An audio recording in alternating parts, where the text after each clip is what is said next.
व्याज स्वीकृत सेवया विधुरभूदग्रेसरः श्रीमताम् मानव्याहति कहितवा वनमनाधीशस्त्रिलोकीपतिः सम्भिन्नाब्जकुलप्रसूतिविभवादम्भोजमब्जालयो यस्य श्रीगिरिजापदाम्बुजयुगं तत्स्यादभीष्टप्रदम्। भगवत्यै नमः। चलिए, तो कहाँ से विचार कर रहे थे? कुछ पुराना था ना ये। हाँ हाँ, यहाँ से चलना था, नच तथापि से चलना था ना।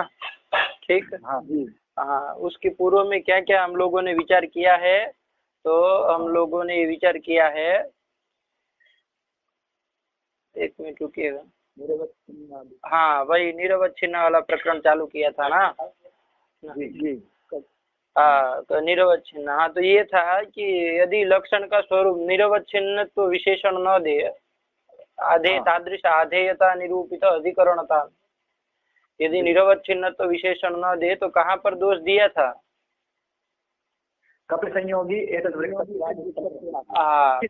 कपि संयोगी एतद् वृक्षत्वात् में अव्याप्ति दिखाई थी ना, क्योंकि वहां पर साध्य हो गया कपि संयोग, साध्य अभाव हो गया कपि संयोगाभाव।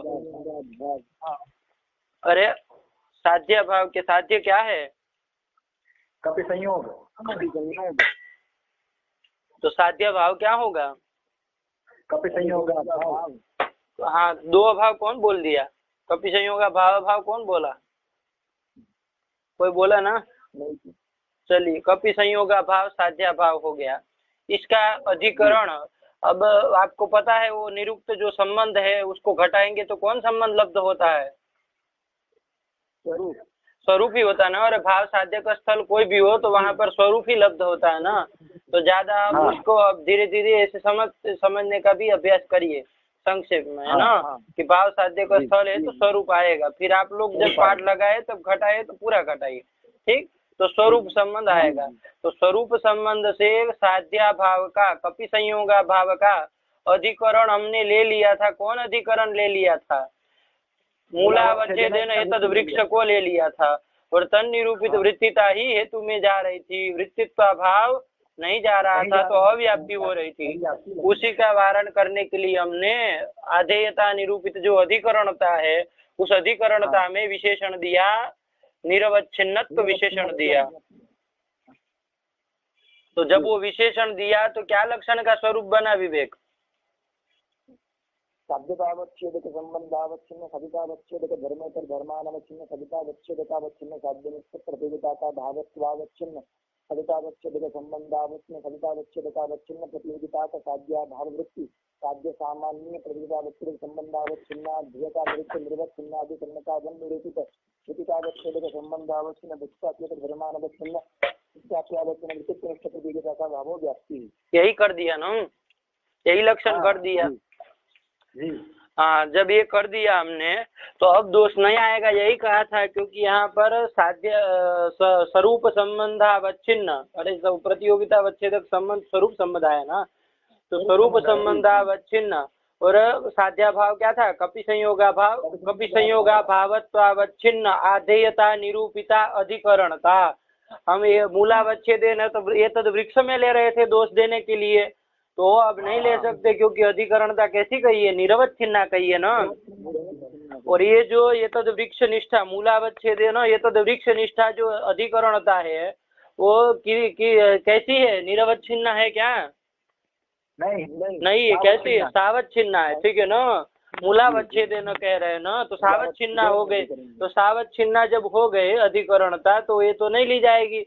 तो निरवच्छिन्ना अधिकरणता ये तद वृक्ष में नहीं आएगी, इतना तो आ गया। तो कहाँ आएगी ये बोलिए? कपि संयोगा भावत्वावच्छिन्न स्वरूप संबंधावच्छिन्ना ध्येयता निरूपित निरवच्छिन्नाधिकरणता कहाँ आएगी? गुण में आएगा, ठीक है ना। गुण कर्मादि में आएगी। तो गुण में आ गए तो गुण अधिकरणतावत गुण तन्निरूपित हेतुतावच्छेदक समवाय संबंधावच्छिन्न वृत्तिता गुणत्वे वृत्तित्वाभावस्य तो ये सत्वात् भवति लक्षण समन्वय, तो लक्षण समन्वय कर दिया, अव्याप्ति नहीं आएगी ये कहा। जब ये निरवच्छिन्नत्व विशेषण दिया तब उन्होंने ये कहा कि चलिए वहां तो अव्याप्ति वारण कर दिया आपने, ठीक है ना, अव्याप्ति का वारण कर दिया।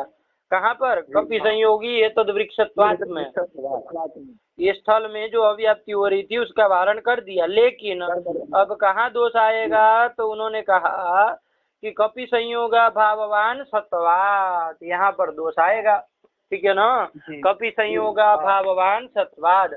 अब देखिए उसके दिमाग में क्या भरा है, पूर्व पक्षी क्या सोच रहा है कि देखिए इन्होंने निरवच्छिन्नाधिकरणता कही ना, तो मैं ऐसा काम करूं कि साध्या भाव कैसा पड़ जाए, अव्याप्य वृत्ति साध्या भाव हो जाए। साध्या भाव जो है वो किसी भी तरह ऐसा निकल जाए कि वो अव्याप्य वृत्ति हो, और अव्याप्य वृत्ति यदि साध्या भाव होगा तो उसका अधिकरण कभी निरवच्छिन्न मिलना ही नहीं है। अव्याप्य वृत्ति यदि साध्या भाव कोई भी हो जाए, अरे अव्याप्य वृत्ति जो भी कोई पदार्थ होगा तो किंचित देशावच्छेदेन रहेगा ना। हाँ, तो पूर्व पक्षी दिमाग में यही भर के रख रहा है, यही काम करने जा रहा है। वो जिस तरह से दोष दे रहा है आप थोड़ा उसके हृदय में घुसे पूर्व पक्षी को, और जानिए कि वो क्यों ऐसे स्थल, मतलब जो भी मन में आ रहा है बोल नहीं जा रहा है, बहुत कुछ सोच समझ के जा रहा है। आपने दिया विशेषण अधिकरणता में निरवच्छिन्नत्व विशेषण, अब वो ऐसा काम करने जा रहा है कि साध्या भाव कैसा पड़ जाए, अव्याप्य वृत्ति बन जाए साध्या भाव, और अव्याप्य वृत्ति यदि साध्या भाव हो जाए तो उसका तो अधिकरण कभी निरवच्छिन्न मिलना ही नहीं है ना, क्योंकि अव्याप्य वृत्ति पदार्थ किंचित देशावच्छेदन रहेगा तो सावच्छिन्न ही अधिकरण मिलेगा। तो ऐसा सोच के ही वो यत्न कर रहा है। तो ऐसा स्थल उसने ढूंढा, कपि संयोगा भाववान क्या बना दिया, सत्वात्, सत्वात् कर दिया ना। चलिए तो इसी को बनाया था कपि संयोगा भाववान सत्वात्। तो ये स्थल भी देख लिया था हम लोगों ने, सत्ता जहाँ रहती है द्रव्य गुण कर्म में, वहां पर कपि संयोगा भाव रहता है कि नहीं रहता है? रहता है। हाँ, कपि संयोगा भाव देखिए गुणादि में तो रहता ही है, इसमें तो कोई संदेह ही नहीं, क्योंकि कपि संयोग कहाँ ज्यादा से ज्यादा रहता है, द्रव्य में ही रहता है, उसके अतिरिक्त तो गुणादि में तो रहता नहीं। तो कपि संयोगा भाव गुणादि में रहेगा, ये तो निश्चित बात है। और कपि संयोग यद्यपि द्रव्य में रह रहा है फिर भी वहाँ कपि संयोगा भाव रहेगा, क्योंकि कपि संयोग जो है वो अव्याप्य वृत्ति पदार्थ है। तो जहाँ कपि संयोग रहेगा वहाँ कपि संयोगा भाव भी रहेगा। तो द्रव्य में भी कपि संयोगा भाव रह गया, और गुणादि में तो स्वयं सिद्ध ही है। तो द्रव्य गुण कर्म सामान्य विशेष समवाय अभाव, सातों पदार्थों में आपका कपि संयोगा भाव रहा कि नहीं रहा? ठीक है ना। तो सद्धेतुक स्थल हुआ, अरे साध्य अधिक में चला गया कोई दिक्कत नहीं, हेत्वाधिकरण में रह गया तो सद्धेतुक स्थल हुआ। तो पक्ष किसी को भी आप बना लीजिए, द्रव्यम को बना लीजिए, गुण को बना लीजिए, कोई आपत्ति नहीं। ठीक, चलिए अब लक्षण हमको घटाना है। तो देखिए साध्य हो गया, अब सीधे घटाएंगे आप लोग, पूरा साध्य भाव विस्तार से आप लोग घटाइएगा। ठीक, साध्य हो गया कपि संयोगा भाव, साध्य कपि संयोगा भाव, साध्या भाव कपि संयोगा कपि संयोग स्वरूप। देखिए साध्या भाव किम रूप हो गया अश्विनी जी? साध्या भाव हो गया कपि संयोग स्वरूप, कपि संयोग स्वरूप हो गया ना। तो देखिए कपि संयोग जो है ये अव्याप्य वृत्ति पदार्थ है कि नहीं है? तो कह रहा था ना कि साध्या भाव ऐसा यत्न करने जा रहा है कि साध्या भाव अव्याप्य वृत्ति पदार्थ हो जाए। तो यहाँ साध्य तो कपि संयोगा भाव था, साध्या भाव कपि संयोगा भाव कपि संयोग स्वरूप कर दिया, और ये आपका अव्याप्य वृत्ति पदार्थ है ना, तो इसका अधिकरण कभी भी निरवच्छिन्न मिलेगा क्या? नहीं मिलेगा ना, सीधी बात है। तो साध्या भावत्वावच्छिन्न मतलब कपि संयोगत्वावच्छिन्न आधेयता, वो संबंध भी कौन आता है आप लोगों को पता है? समवाय संबंध आता है, प्रतियोगिता अवच्छेदक संबंध करके कौन आता है? समवाय संबंध। समवाय संबंधावच्छिन्न कपि संयोगत्वावच्छिन्न आधेयता निरूपित निरवच्छिन्न अधिकरणता कहाँ मिलेगी अश्विनी जी? निरवच्छिन्नाधिकरणता नहीं मिलेगी ना, कपि संयोग क्योंकि निरवच्छिन्न रहेगा ही नहीं, अव्याप्य वृत्ति पदार्थ है, जहाँ पर भी रहेगा किंचित देशावच्छेदन रहेगा। ठीक, चलिए इसलिए दोष आया। अव्याप्ति लगी कि नहीं लगी? अरे निरवच्छिन्न अधिकरणता ही अप्रसिद्ध हो गई तो अव्याप्ति हुई, यही का अप्रसिद्धि निबंधना अव्याप्ति हुई। ये न चक्कर से उठाया। तो इसका समाधान क्या बताया था उन्होंने? ये कहा पंडित जी अव्याप्ति तो लगी ठीक है, ये तो हमको स्वीकार्य ही है। अरे ये दोष तो हमारा भक्ष्यमाण ही है। ग्रंथकार स्वयं चिंतामणिकार गंगेशोपाध्याय जी स्वयं कहने वाले केवलान्वयिन्य भावाद, तो केवलान्वयी साध्य के स्थल में अव्याप्ति तो कहनी है ना। तो ये आपका जो स्थल है कौन क्या कहते हैं कपि संयोगा भाववान सत्वाद, ये केवलान्वयी साध्य का स्थल हुआ कि नहीं हुआ? हुआ। अरे कपि संयोगा भाव सब में तो रह रहा है, द्रव्य गुण कर्म सामान्य विशेष समवाय भाव तो सब जगह रह गया तो केवलान्वयी हो गया ना। तो वही तो केवलान्वयी साध्य के स्थल में तो अव्याप्ति हम देते ही है, पांचों लक्षणों में देते। इसी लक्षण की बात मत करिए, पांचों लक्षणों के लिए वो दोष है तो उसमें दो अव्याप्ति तो देने ही वाले हैं, तो उसमें अव्याप्ति अभी देना ठीक नहीं है, ठीक है ना। क्योंकि वो केवलान्वयी साध्य का स्थल ये पांचों लक्षण जो है ना उसका लक्ष्य ही नहीं है, हम उसको मानते ही नहीं इसका लक्ष्य, ठीक है ना। अरे उसमें तो दोष सिद्ध ही है तो उसको लक्ष्य मानना क्या है? हम इसको लक्ष्य, ये जो पांचों लक्षण है ना आपके उसका लक्ष्य ही नहीं मानते हैं। तो लक्ष्य ही नहीं मानते, उसमें लक्षण नहीं गया, कोई दिक्कत नहीं, वहां अव्याप्ति मत दिखाइए केवलान्वयी साध्य का स्थल में, वो तो हम कहते ही है, ठीक है ना। तो वही कह रहे पढ़ो केवलान्वयिन्य भावाद इत्यनेन ग्रंथकृते वाक्य दोषस्य वक्ष्यमाणत्वात्, ग्रंथकार स्वयं ही देने वाले हैं तो हम अभी वारण करें ये कौन सा मतलब वो है? अरे स्वयं आने ही वाली है भाई, तो उसमें घबराइए मत, ठीक। तो वो कोई दोष नहीं हुआ, ठीक। चलिए मतलब अव्याप्ति तो है लेकिन वो अभी देना उचित नहीं है क्योंकि वो तो हम स्वीकार करते ही है। चलिए ये उत्तर दिया। अब पूर्व पक्षी को तो झटका लगा कि भाई ये तो देखिए वारण कर, मतलब वारण तो नहीं किया लेकिन दूसरी तरह से उत्तर दे दिया। तो अब पूर्व पक्षी वही दिमाग में रख रहा है, अभी उसको वही काम करना है, निरवच्छिन्नाधिकरणता ही अप्रसिद्ध करनी है। वो अप्रसिद्ध कब हो? जब साध्याभाव अव्याप्य वृत्ति बने तभी तो होगा। अरे साध्याभाव अव्याप्य वृत्ति पदार्थ हो तभी तो उसका अधिकरण निरवच्छिन्न अधिकरण अप्रसिद्ध हो जाएगा, होगा कि नहीं होगा? अप्रसिद्ध हो जाएगा और अव्याप्ति लगेगी। लेकिन ये भी ध्यान देना है कि साध्य केवलान्वयी न हो, है ये भी तो ध्यान देना है क्योंकि ऐसा दोष तो अभी दिया ही था लेकिन साध्य केवलान्वयी हो गया था तो केवलान्वयी साध्य के स्थल में तो हटा दिया कि भाई वहां तो दोष वक्ष्यमाण ही है तो उसमें दोष देना ठीक नहीं है, सब करके हटा दिया। तो ये भी ध्यान रखना है कि साध्य केवलान्वयी न हो और दूसरा कि साध्या भाव जो है वो क्या हो? अव्याप्य वृत्ति पदार्थ हो, जिससे क्या हो जाए आपका अधिकरण निरवच्छिन्न अधिकरण न मिले और आपका दोष भी कहा जाए लक्षण में, ठीक है ना। इस तरह का काम करने जा रहा है तो न तो तथापि करके वही उठाने जा रहा है। तो चलिए पढ़ लीजिए, यहाँ थोड़ा बहुत तो देखा था, पढ़ लो फिर भी कोई बात नहीं। न च तथापि कपि संयोगी भिन्नम गुणत्वाद इत्यादौ निरवच्छिन्न साध्याभावाधिकरणत्वा प्रसिद्ध्या व्याप्ति। हाँ ये कहा था, देखिए न च तथापि, चलिए कोई बात नहीं, तथापि से क्या कहना चाह रहा है? कोई बात नहीं, केवलान्वयी साध्य के स्थल में तो आपने हटा दिया, ठीक है ना, वो तो वक्ष्यमाण है। लेकिन अब आइए दूसरा दोष, कपि संयोगी भिन्नम गुणत्वाद, ये स्थल बनाया, ठीक है ना, कपि संयोगी भिन्नम गुणत्वाद। तो देखिए ये बताया था ना सौद्धेतुक स्थल है क्योंकि गुणत्व तो कहाँ रहता है? गुण में रहता है, ठीक है ना। और साध्य किसको बना रहे हैं?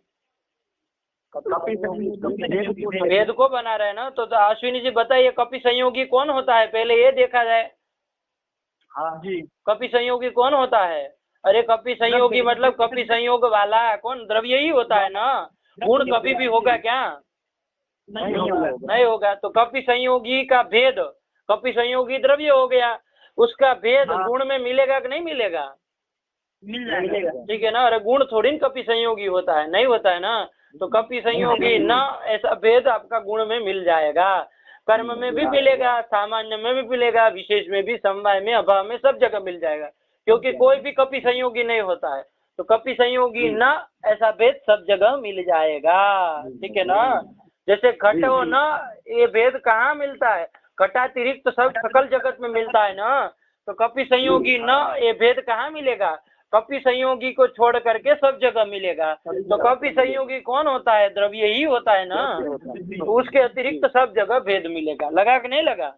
चलिए तो ये कर दिया कपि। तो गुणत्व जो हेतु है उसका समवायन अधिकरण जो गुण है उसमें कपि संयोगी भेद रहता है कि नहीं रहता है?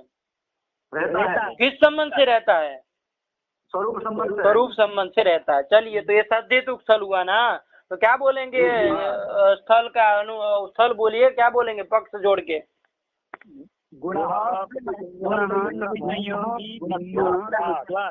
क्या बोलेंगे अश्विनी जी, बोलिए। गुण कपि संयोगी भिन्न गुणत्वात्। हाँ ये ठीक है ना, अब ध्यान आने लगा ना, गुण पुल्लिंग है तो भिन्न बोलना चाहिए। चलिए इसी तरह ध्यान देते रहिए, ठीक है ना। तो भिन्न कहिए, तो गुण कपि संयोगी भिन्न गुणत्वात् ये कर दिया, ठीक है ना। तो चलिए तो ये स्थल बना दिया। अब यहाँ पर देखिए दोष, ये स्थल पहले ये देखिए, इसमें साध्य जो है कौन साध्य है? कपि संयोगी। कपि संयोगी भेद ये साध्य है। ये देखिए केवलान्वयी है कि नहीं, पहले ये देख लिया जाए, ठीक है ना। अरे केवलान्वयी साध्य का स्थल रहा तो उसमें दोष देना तो बेकार है भाई। केवलान्वयी साध्य का स्थल में तो दोष देना कोई काम का नहीं रहा। अभी दूसरे केवलान्वयी स्थल ना हो ये देखना है, तो देखते हैं क्या है। तो कपि संयोगी भेद साध्य है ना, तो देखिए कपि संयोगी भेद जो है वो सब जगह यदि रहेगा तो केवलान्वयी कहलाएगा ना। और केवलान्वयी किसको कहते हैं? सर्वत्र विद्यमानत्वम केवलान्वयित्वम। किसको कहते हैं करण? सर्वत्र विद्यमानत्वम केवलान्वयित्वम, ठीक है ना। सर्वत्र जो विद्यमान हो उसको केवलान्वयी कहते हैं। जैसे प्रमेयत्व, अभिधेयत्व, कपि संयोगाभाव, ये सब तो रहता है ना सब जगह, इसलिए वो केवलान्वयी कहलाते। ठीक, तो चलिए अब देखिए यहाँ पर कपि संयोगी भेद है, ये सब जगह रहता है कि नहीं रहता है, ये देखा जाए तो देखिए कपि संयोगी भेद जो होता है ना वो व्याप्य वृत्ति होता है, ठीक है ना। भेद जो होता है व्याप्य वृत्ति होता है, मतलब कपि संयोगी जो होगा उसमें कपि संयोगी का भेद नहीं रहेगा, है ना। कपि संयोगी जो होगा वहाँ कपि संयोगी का भेद नहीं रहेगा, और कपि संयोगी का भेद जहाँ रहेगा वहाँ उसका अभाव नहीं रहेगा, ठीक है ना। तो चलिए भेद जो होता है कहने का तात्पर्य व्याप्य वृत्ति पदार्थ होता है। क्या होता है? व्याप्य वृत्ति पदार्थ होता है, मतलब जहाँ वो स्वयं रहता है वहाँ उसका अभाव नहीं रहता है, कहने के तात्पर्य, ठीक है ना। तो देखिए कपि संयोगी कौन द्रव्य होता है कि नहीं होता है?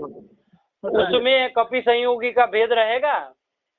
नहीं रहेगा। अरे कपि संयोगी कौन? एतद वृक्ष होगा, छत होगा, प्रासाद होगा, जो तत्त जो भी स्थल होंगे सब होंगे कपि संयोगी, तो कोई ना कोई द्रव्य ही होगा, तो वहाँ कपि संयोगी का भेद रहेगा क्या? नहीं रहेगा, नहीं रहेगा ना। अरे एतद वृक्ष जैसे देख लीजिए, एतद वृक्ष है वो कपि संयोगी है, अरे कपि संयोग वाला है तो कपि संयोगी है, तो उसमें कपि संयोगी का भेद रहेगा क्या? नहीं रहेगा ना। तो सब जगह कहाँ कपि संयोगी भेद रहा? नहीं रहा ना। तो केवलान्वयी तो हुआ नहीं।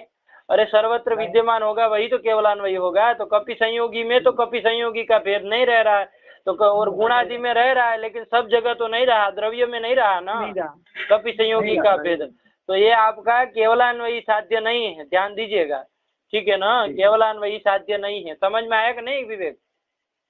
हाँ समझ में आया। हाँ चलिए अब देखिए दोष कैसे आ रहा है, केवलान्वयी साध्य नहीं है, ठीक है ना। तो अब इसमें यदि अव्याप्ति हम दे तो अब वक्ष्यमाण ये सब नहीं कर सकते आप। हाँ कि ग्रंथ कृता स्वयं एवं वक्ष्यमाण, तो ये सब अब नहीं चलेगा क्योंकि केवलान्वयी साध्य का स्थल नहीं है ना। वन्यमान धूमत की तरह हो गया है ना केवलान्वयी साध्य का। अब इसमें अव्याप्ति सोढ़व्य नहीं है, ठीक है ना।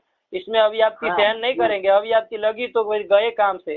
तो चलिए देखना है लगती कि नहीं लगती है। तो आइए साध्य क्या हो गया? कपि संयोगी कपि संयोगी भेद हो गया। साध्याभाव क्या हो जाएगा? कपि संयोगी भेदाभाव हो जाएगा ना। वो किम रूप होगा विवेक? कपि संयोग रूप। अश्विनी जी किम रूप होगा? कपि संयोगित्व रूप या कपि संयोग रूप? चलिए दोनों सही है, ठीक है ना। क्योंकि अरे क्या समस्या है, कपि संयोगी भेदा भाव है ना, तो प्रतियोग अन्योन्या भाव का अत्यंता भाव किम स्वरूप होता है? प्रतियोगिता अवच्छेदक स्वरूप होता है ना। तो अन्योन्या भाव का प्रतियोगी तो था कपि संयोगी, और प्रतियोगिता अवच्छेदक कपि संयोगित्व होगा ना। तो जो कपि संयोगित्व है वही तो कपि संयोग है। अरे मतुप के बाद तो जोड़िए तो प्रकृति अर्थ को ही बताता है। तो कपि संयोगित्व, अरे कपि संयोगवत्व कहिए, वान मतुप करेंगे तो भी, और इन प्रत्यय करेंगे, मतवर्थ प्रत्यय से तात्पर्य है, मतुप से तात्पर्य नहीं है। ठीक है ना। तो कपि संयोगित्व बराबर क्या होता है, कपि संयोगी होता है ना। चलिए तो ये ध्यान रखिएगा। कपि तो कपि संयोग साध्य हो गया, कपि संयोगी भेद। ठीक, साध्या भाव क्या हुआ, कपि संयोगी भेदाभाव। किम स्वरूप होगा, कपि संयोग स्वरूप हो गया। हुआ कि नहीं। तो देखिए साध्या भाव आपका अव्याप्य वृत्ति हो गया कि नहीं हो गया, हो गया। अरे अव्याप्य वृत्ति, अरे कपि संयोग जो है वो अव्याप्य वृत्ति पदार्थ है ना, जो कि साध्या भाव हुआ। अब इसका निरवच्छिन्न अधिकरण ढूंढते रहिए आप, मिलेगा क्या, नहीं मिलेगा, नहीं मिलेगा ना, निरवच्छिन्न अधिकरण नहीं मिलेगा। और तो निरवच्छिन्न अधिकरण अप्रसिद्ध हो गया, और ये आपका स्थल भी केवलान्वयी साध्य का स्थल तो है नहीं, तो अव्याप्ति लगी कि नहीं, लगी। हाँ ये पूर्व पक्षी ने दिमाग लगाया। ठीक है ना। साध्या भाव को अव्याप्य वृत्ति उसको बनाना ही था, तभी तो निरवच्छिन्न अधिकरण नहीं मिलता। लेकिन ये भी काम साथ में करना था, केवलान्वयी साध्य न हो जाए, तो यही काम किया इन्होंने, कपि संयोगी भेद को साध्य बना करके। ठीक है ना। तो कपि संयोगी भेद भिन्न गुणत्वात्, फिर से घटाएंगे एक बार, अव्याप्ति कैसे लगी, साध्या भाव क्या हुआ, संबंध को भी घटाएंगे। ठीक है ना, नया स्थल है, कल नहीं घटाए थे। तो चलिए, साध्य हो गया कपि संयोगी भेद, साध्या भाव क्या हो जाएगा, कपि संयोगी भेदा भाव। किम रूप होगा, कपि संयोग स्वरूप होगा। ठीक है ना। अब इसमें कपि संयोग रूप साध्या भाव हुआ, इसका अधिकरण किस संबंध से लेना है, तो उसको हम संबंध घटाएंगे। ठीक है ना। तो चलिए संबंध क्या है, करण साध्यतावच्छेदक संबंधावच्छिन्न, साध्यतावच्छेदकावच्छिन्न प्रतियोगिता के साध्या भाव वृत्ति, साध्य सामान्य प्रतियोगितावच्छेदक संबंध है। ये संबंध है। देखिए भेद साध्य का स्थल हो ना, तो एक बार थोड़ा वही बोल दीजिए ना, अन्यतर वाला भी बोला करिए, क्योंकि यहाँ पर देखिए घटाएंगे, अभी घटाते फिर समस्या वही समझ में आएगी। साध्य हो, साध्यता अवच्छेदक संबंध कौन है अश्विनी जी, साध्यतावच्छेदक संबंध स्वरूप संबंध। तो स्वरूप संबंध अवच्छिन्न, साध्यता अवच्छेदक धर्म क्या है, कपि संयोगी भेदत्व। हाँ, तो कपि संयोगी भेदत्व अवच्छिन्न प्रतियोगिता का साध्या भाव क्या होगा, स्वरूपेण कपि संयोगी भेदा भाव। किम रूप होगा, कपि संयोग स्वरूप होगा, कपि संयोग स्वरूप हुआ। इसमें साध्या भाव में वर्तमान जो साध्य सामान्य प्रतियोगिता, तो साध्य क्या है अश्विनी जी, कपि संयोगी भेद। कपि संयोगी भेद, इसकी प्रतियोगिता किसमें जाएगी अश्विनी जी, कपि संयोगी निष्ठा। साध्या भाव किम रूप हुआ था, साध्या भाव हुआ था कपि संयोग स्वरूप। तो प्रतियोगिता जा रही कपि संयोगी में जा रही है, और साध्या भाव तो कपि संयोग हुआ था, तो भेद की प्रतियोगिता नहीं जाएगी ना, भेद की क्या जाती है उसमें, साध्या भाव में क्या जाएगी, प्रतियोगिता अच्छेदकता जाएगी। ठीक है ना। प्रतियोगिता देखिए, कपि संयोगी भेद की प्रतियोगिता कपि संयोगी निष्ठा, प्रतियोगिता अच्छेदकता कपि संयोग निष्ठा जाती है कि नहीं जाती है।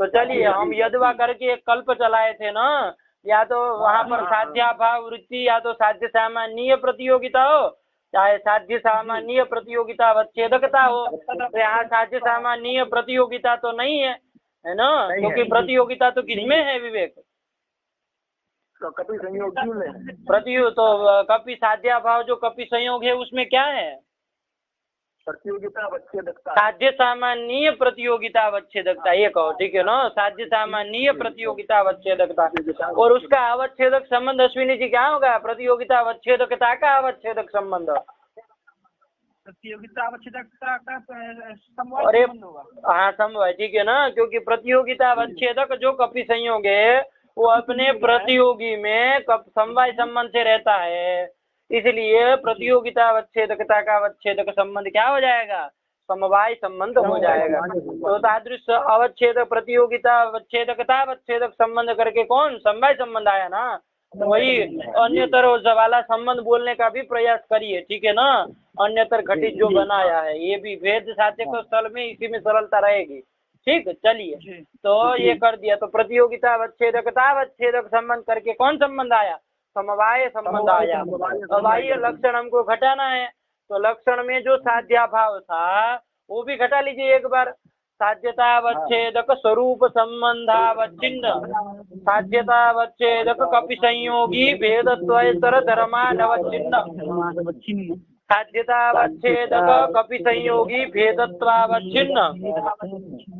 साध्य कौन है? कपि संयोगी भेद संनिष्ठ प्रतियोगिता का भाव क्या हो जाएगा? स्वरूपेण कपि संयोगी भेदा भाव। किम स्वरूप होगा? कपि संयोग स्वरूप होगा ना। इसका अधिकरण किस संबंध से लेना है? समवाय संबंध से। तो चलिए वही घटाएंगे। साध्याभावत्वावच्छिन्न मतलब कपि संयोगत्वावच्छिन्न, और संबंध जो आया समवाय संबंधावच्छिन्न, आधेयता निरूपित जो अधिकरणता, निरवच्छिन्नाधिकरणता कहाँ जाएगी? समवाय संबंधावच्छिन्न कपि संयोगत्वावच्छिन्नाधेयता निरूपिताधिकरणता कहाँ जाएगी? निरवच्छिन्नाधिकरणता। कहीं नहीं जाएगा, कहीं नहीं मिल पाएगी। हाँ, क्योंकि कपि संयोग जो समवाय न रहेगा, जहाँ कहीं रहेगा तो किंचित देशावच्छेद नहीं रहेगा, तो निरवच्छिन्नाधिकरणता ही अप्रसिद्ध हो गई। तो क्या लगा? अधिकरणता अप्रसिद्धि निबंधना अव्याप्ति। अरे अधिकरण ही नहीं मिला तो आगे लक्षण नहीं जाएगा ना। तो अग्रे लक्षण संचाराभावाद अव्याप्ति ही है ना, समझ में? वही लिखा। चलो पढ़ो। न च तथापि, न च तथापि कपि संयोगी भिन्नं गुणत्वाद् इत्यादौ निरवच्छिन्न साध्याभावाधिकरणत्वा प्रसिद्ध्या व्याप्तिः। हाँ लगा ना, अव्याप्ति ही। ठीक, चलिए वही है। तथापि का कोई लिखा है क्या? तथापि का अर्थ लिखा न च तथापि। तथापि मतलब क्या कहना चाह रहे हैं? तथापि कपि संयोगा भाववान सत्वादित्यस्य केवलान वही अंतर्गतत्वेति इत्यर्थ है। ये लिखा है क्या? किस टीका में लिखा है? ये गंगा में लिखा। हाँ चलिए, बहुत अच्छा लिखा। क्या लिखा? पढ़ो। तथापि। हाँ, तथापि कपि संयोगा भाववान सत्वात् इत्यस्य केवलान वही अंतर्गतत्वेति इत्यर्थ है। हाँ ठीक है ना। अरे हमने पहले भी दोष दिया, यही निरवच्छिन्न अधिकरणता अप्रसिद्ध हो रही थी, उसके लिए इसके पहले स्थल दिया था ना। तो वहाँ पर तो आपने केवलान्वयी साध्य का स्थल है, तो वहाँ तो दोष वक्ष्यमाण है ऐसा करके हटा दिया, तो केवलान्वयी के अंतर्गत आ गया। फिर भी अब ये जो हम स्थल दिखा रहे हैं वो नहीं आएगा आपका केवलान्वयी के अंतर्गत, ठीक है ना। तो वही लिखा, देखिए न च से फिर से पढ़ लो एक बार। न च तथापि, न च तथापि कपि संयोगी भिन्नं गुणत्वाद् इत्यादौ निरवच्छिन्न साध्या भावाधिकरणत्वा प्रसिद्ध्या अव्याप्ति। अव्याप्ति ही, ठीक है ना। क्यों अव्याप्ति ही? तो देखिए अव्याप्ति ही यहाँ पर तो आगे अभी दे रहा है, आगे वाच्यम तक जाएगा ना। अरे न च लगा तो वाच्यम तक जाएगा, अभी खत्म नहीं हुआ पूर्व पक्ष। पढ़ो। अन्योन्याभावस्य व्याप्य वृत्तित्व नियमवादिनये केवलान वै अंतर्गतत्वाद् इति वाच्यम। केवलान्वय्यनंतर्गतत्वात्, ठीक है ना। दो यह है, केवलान्वयी के अंतर्गत नहीं आया, ठीक है ना। ये जो आपका साध्य है ना कपि संयोगी भेद, ये आपका अन्योन्या भाव साध्य है। और अन्योन्या भाव जो होता है क्या होता है? अव्याप्य वृत्ति, व्याप्य वृत्ति होता है ना, है ना। जहाँ रहेगा वहाँ उसका अभाव नहीं रहेगा, ठीक है ना। तो देखिए तो कपि संयोगी द्रव्य होता है, तो उसमें तो कपि संयोगी का भेद नहीं रहेगा द्रव्य में, है ना। ये तद वृक्षादि में तो कपि संयोगी भेद जो साध्य है सब जगह तो नहीं रहा ना, है ना। तो अन्योन्या भाव व्याप्य वृत्ति था ना, इसीलिए। अरे पहले कपि संयोगा भाव साध्य बनाया था, लेकिन वो ऐसा नहीं था। वो तो कपि संयोगा भाव जहाँ रह रहा था वहाँ कपि संयोग भी रह रहा था, ऐसा यहाँ पर नहीं है, ठीक है ना। तो चलिए वही तो कपि संयोग, ये क्या है? अन्योन्या भावस्य व्याप्य वृत्तित्व नियमवादी नहीं है, ठीक है ना। अन्योन्या भाव को जो व्याप्य वृत्ति मानते हैं, ठीक है ना। अन्योन्या भाव को क्या मानते हैं? जो व्याप्य वृत्ति मानते हैं। तो व्याप्य वृत्तित्व नियमवादी नये, नियमवादी नये, नये मतलब सिद्धांत है। तस्य केवलान्वयी अनंतर्गतत्वाद, मतलब केवलान्वयी के अंतर्गत ये साध्य नहीं आएगा, ठीक है ना। अरे कपि संयोग का भाव तो केवलान्वयी हो रहा था ना, इसीलिए तो हटा दिया था उसको। लेकिन ये कपि संयोगी भेद केवलान्वयी के अंतर्गत नहीं आएगा, क्योंकि ये भेद जो है वो व्याप्य वृत्ति होता है। तो कपि संयोगी में कपि संयोगी का भेद नहीं रहेगा, तो सब जगह नहीं रहा तो केवलान्वयी कहाँ हुआ, नहीं हुआ ना। सर्वत्र विद्यमान होता वही तो केवलान्वयी होता है। तो इसीलिए यहाँ पर अव्याप्ति लगेगी, ठीक है ना। यहाँ पर आप वो नहीं उत्तर दे सकते कि ग्रंथ कृता अस्य व दोषस्य वक्ष्यमाणत्वात्, कह सकते क्या? नहीं सकते ना, क्योंकि ये केवलान्वयी साध्य का स्थल नहीं है। तो लगा कि नहीं, यहाँ तक वाच्यम आएगा, न च वाच्यम, ठीक है ना। तो ये प्रश्न किया, इति वाच्यम न च वाच्यम। अब देखिए क्या उत्तर दे रहा है, पढ़ो। समझ में आया ना शंका अश्विनी जी? जी। हाँ चलिए, तो अव्याप्ति लगी, ठीक है ना। चलिए आगे उत्तर देखो क्या कह रहा है। हाँ, अन्योन्याभावस्य व्याप्य वृत्तिता नियमवादिनये अन्योन्याभावान्तरात्यन्ता भावस्य प्रतियोगितावच्छेदक स्वरूपत्वेऽपि अव्याप्य वृत्तिमदन्योन्याभावाभावस्य व्याप्य वृत्ति स्वरूपस्य अतिरिक्तस्याभ्युपगमात्।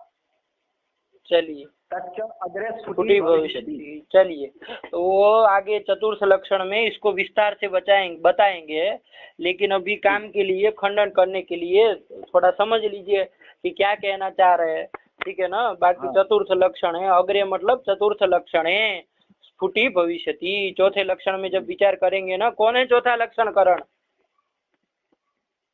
सकल साध्या भाववन निष्ठा भाव प्रतियोगित्वम। हाँ यही है ना। तो इसी में क्या, इसका जब निरूपण करेंगे तो वहाँ पर और स्फुट करेंगे, विस्तार से बताएंगे, ठीक है ना।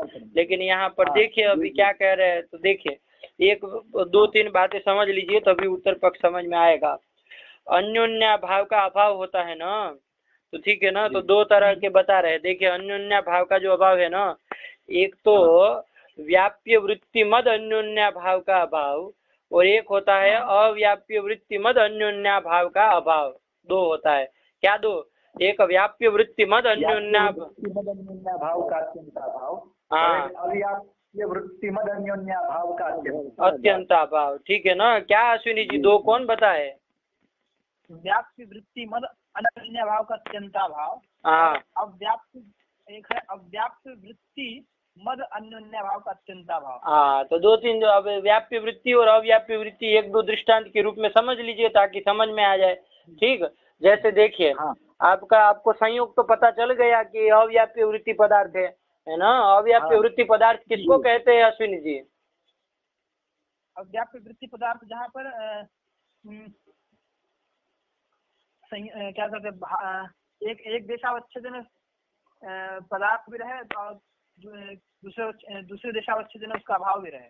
स्व के अधिकरण में जहाँ पर स्व का अभाव भी रहे, ऐसे पदार्थ, ऐसे स्व जो है उसको क्या कहा जाएगा? अव्याप्य वृत्ति पदार्थ। जैसे संयोग के अधिकरण में संयोग का भाव भी रहता है, इसलिए संयोग क्या है आपका? अव्याप्य वृत्ति पदार्थ है, ठीक है। लगा कि नहीं? अब इस तरह देखिए घटत्व जो है, घटत्व क्या है? घटत्व है। घटत्व कहाँ रहता है? घट में रहता है, घट में रहता है। तो वहाँ पर घटत्व घट में रहता है, वहाँ पर घटत्व का अभाव रहता है क्या? नहीं रहता। घटत्व के अधिकरण में घटत्व का अभाव नहीं रहा ना। तो ये घटत्व जो आपका है व्याप्य वृत्ति पदार्थ है कि अव्याप्य वृत्ति पदार्थ है? व्याप्य वृत्ति पदार्थ है, ठीक है ना। व्याप्य वृत्ति पदार्थ है, लगा कि नहीं लगा? इसी तरह देखिए रूप में भी देखिए, सामान्य रूप से अभी देखा जाए, सरल रूप से ऊपर से है ना, ठीक है ना। विशेष विचार करेंगे तो उसमें भी देखेंगे, लेकिन रूप में देखिए जैसे कोई कपड़ा है, ठीक है ना, वस्त्र है कोई भी, है ना, धोती की जो कुछ भी है, उसमें एक रूप रहता है कि नहीं रहता है? श्वेत रूप रहता है, लाल रूप, रक्त रूप रहता है, कोई भी रूप रहेगा कि नहीं रहेगा? तो जिस वस्त्र में रूप रह रहा है उस वस्त्र में रूप का अभाव रहता है क्या? नहीं रहता है ना। ऐसा कहेंगे क्या? किंचित देशावच्छेदेन रूप है, किंचित देशावच्छेदेन रूप नहीं, ऐसा नहीं कहेंगे ना। नहीं कहेंगे। हाँ, क्या नहीं रहता है ना। तो ये जब नहीं रहता है तो ये रूप जो है व्याप्य वृत्ति हुआ कि अव्याप्य वृत्ति हुआ? व्याप्य वृत्ति हुआ ना। अरे जहाँ वो रह रहा है वहाँ उसका अभाव नहीं रह रहा है, ठीक है ना। तो चलिए यही ध्यान रखिएगा, व्याप्य वृत्ति पदार्थ है, ठीक। तो क्या क्या समझे व्याप्य वृत्ति में? आपका घटत्व हो गया, पटत्व हो गया, मठत्व हो गया। ये जो जातियां होती है ना, ये जाति जो भी हो, आत्मत्व जाति हो तो जाति सब कैसी होती है? व्याप्य वृत्ति पदार्थ है जाति। अरे जहाँ वो जाति रहेगी वहाँ उसका अभाव नहीं रहेगा ना, सीधी बात है। तो वही है आपका व्याप्य वृत्ति पदार्थ। और रूप भी देख लिया आपने, ठीक। तो ये भी व्याप्य वृत्ति पदार्थ। और अव्याप्य वृत्ति पदार्थ जैसे प्रसिद्ध है संयोग। संयोग आपको पता है, संयोग जहाँ रहता है वहाँ संयोग का अभाव भी रहता है। लगा कि नहीं लगा? तो बस यही समझ में, तो ये आप ध्यान में रखिएगा, व्याप्य वृत्ति पदार्थ और अव्याप्य वृत्ति पदार्थ, ठीक है ना। चलिए अब देखिए, यहाँ पर मैंने आपको दो तरह के अन्योन्या भाव के अत्यंता भाव कहा था। एक तो व्याप्य वृत्ति मद के अत्यंता अन्योन्या भाव का अत्यंता भाव, और एक अव्याप्य वृत्ति मद के अन्योन्या भाव का अत्यंता भाव। कौन तो कहे थे महाराज जी? व्याप्य वृत्ति मद अन्योन्या भाव का अत्यंता भाव और अव्याप्य वृत्ति मद अन्योन्या भाव का अत्यंता भाव, ठीक है ना। देखिए व्याप्य वृत्ति वाला कोई एक बोलिए उदाहरण, कौन है व्याप्य वृत्ति वाला? घटत्व ले लिया, ठीक है ना। तो व्याप्य वृत्ति करके घटत्व ले लिया। व्याप्य वृत्ति मत कौन हो जाएगा? व्याप्य वृत्ति घटत्व, घटत्व वध कौन हो जाएगा भाई? घट हो जाएगा ना। तो ध्यान दीजिए, व्याप्य वृत्ति घटत्व हो गया, व्याप्य वृत्ति मत कौन हो गया? मतलब घटत्व वध कौन हो गया? घट हो गया ना। तो वही घटत्व वध घट। व्याप्य वृत्ति मद मतलब अव्याप्य वृत्ति करके घटत्व लेंगे तो व्याप्य वृत्ति मद कौन होगा? घटत्व वध कौन होगा? घट होगा ना। तो घट हो गया। तो व्याप्य वृत्ति मद का अन्योन्या भाव का अत्यंता भाव मतलब क्या? कौन अभाव? जैसे व्याप्य वृत्ति से घटत्व लिया मतलब क्या? व्याप्य वृत्ति मद घटत, व्याप्य वृत्ति घटत्व हो गया। व्याप्य वृत्ति मद के अन्योन्या भाव का अत्यंता भाव मतलब क्या होगा वो? अरे यही आया ना, क्या आया अश्विनी जी? व्याप्य वृत्ति मद के अन्योन्या भाव का अत्यंता भाव।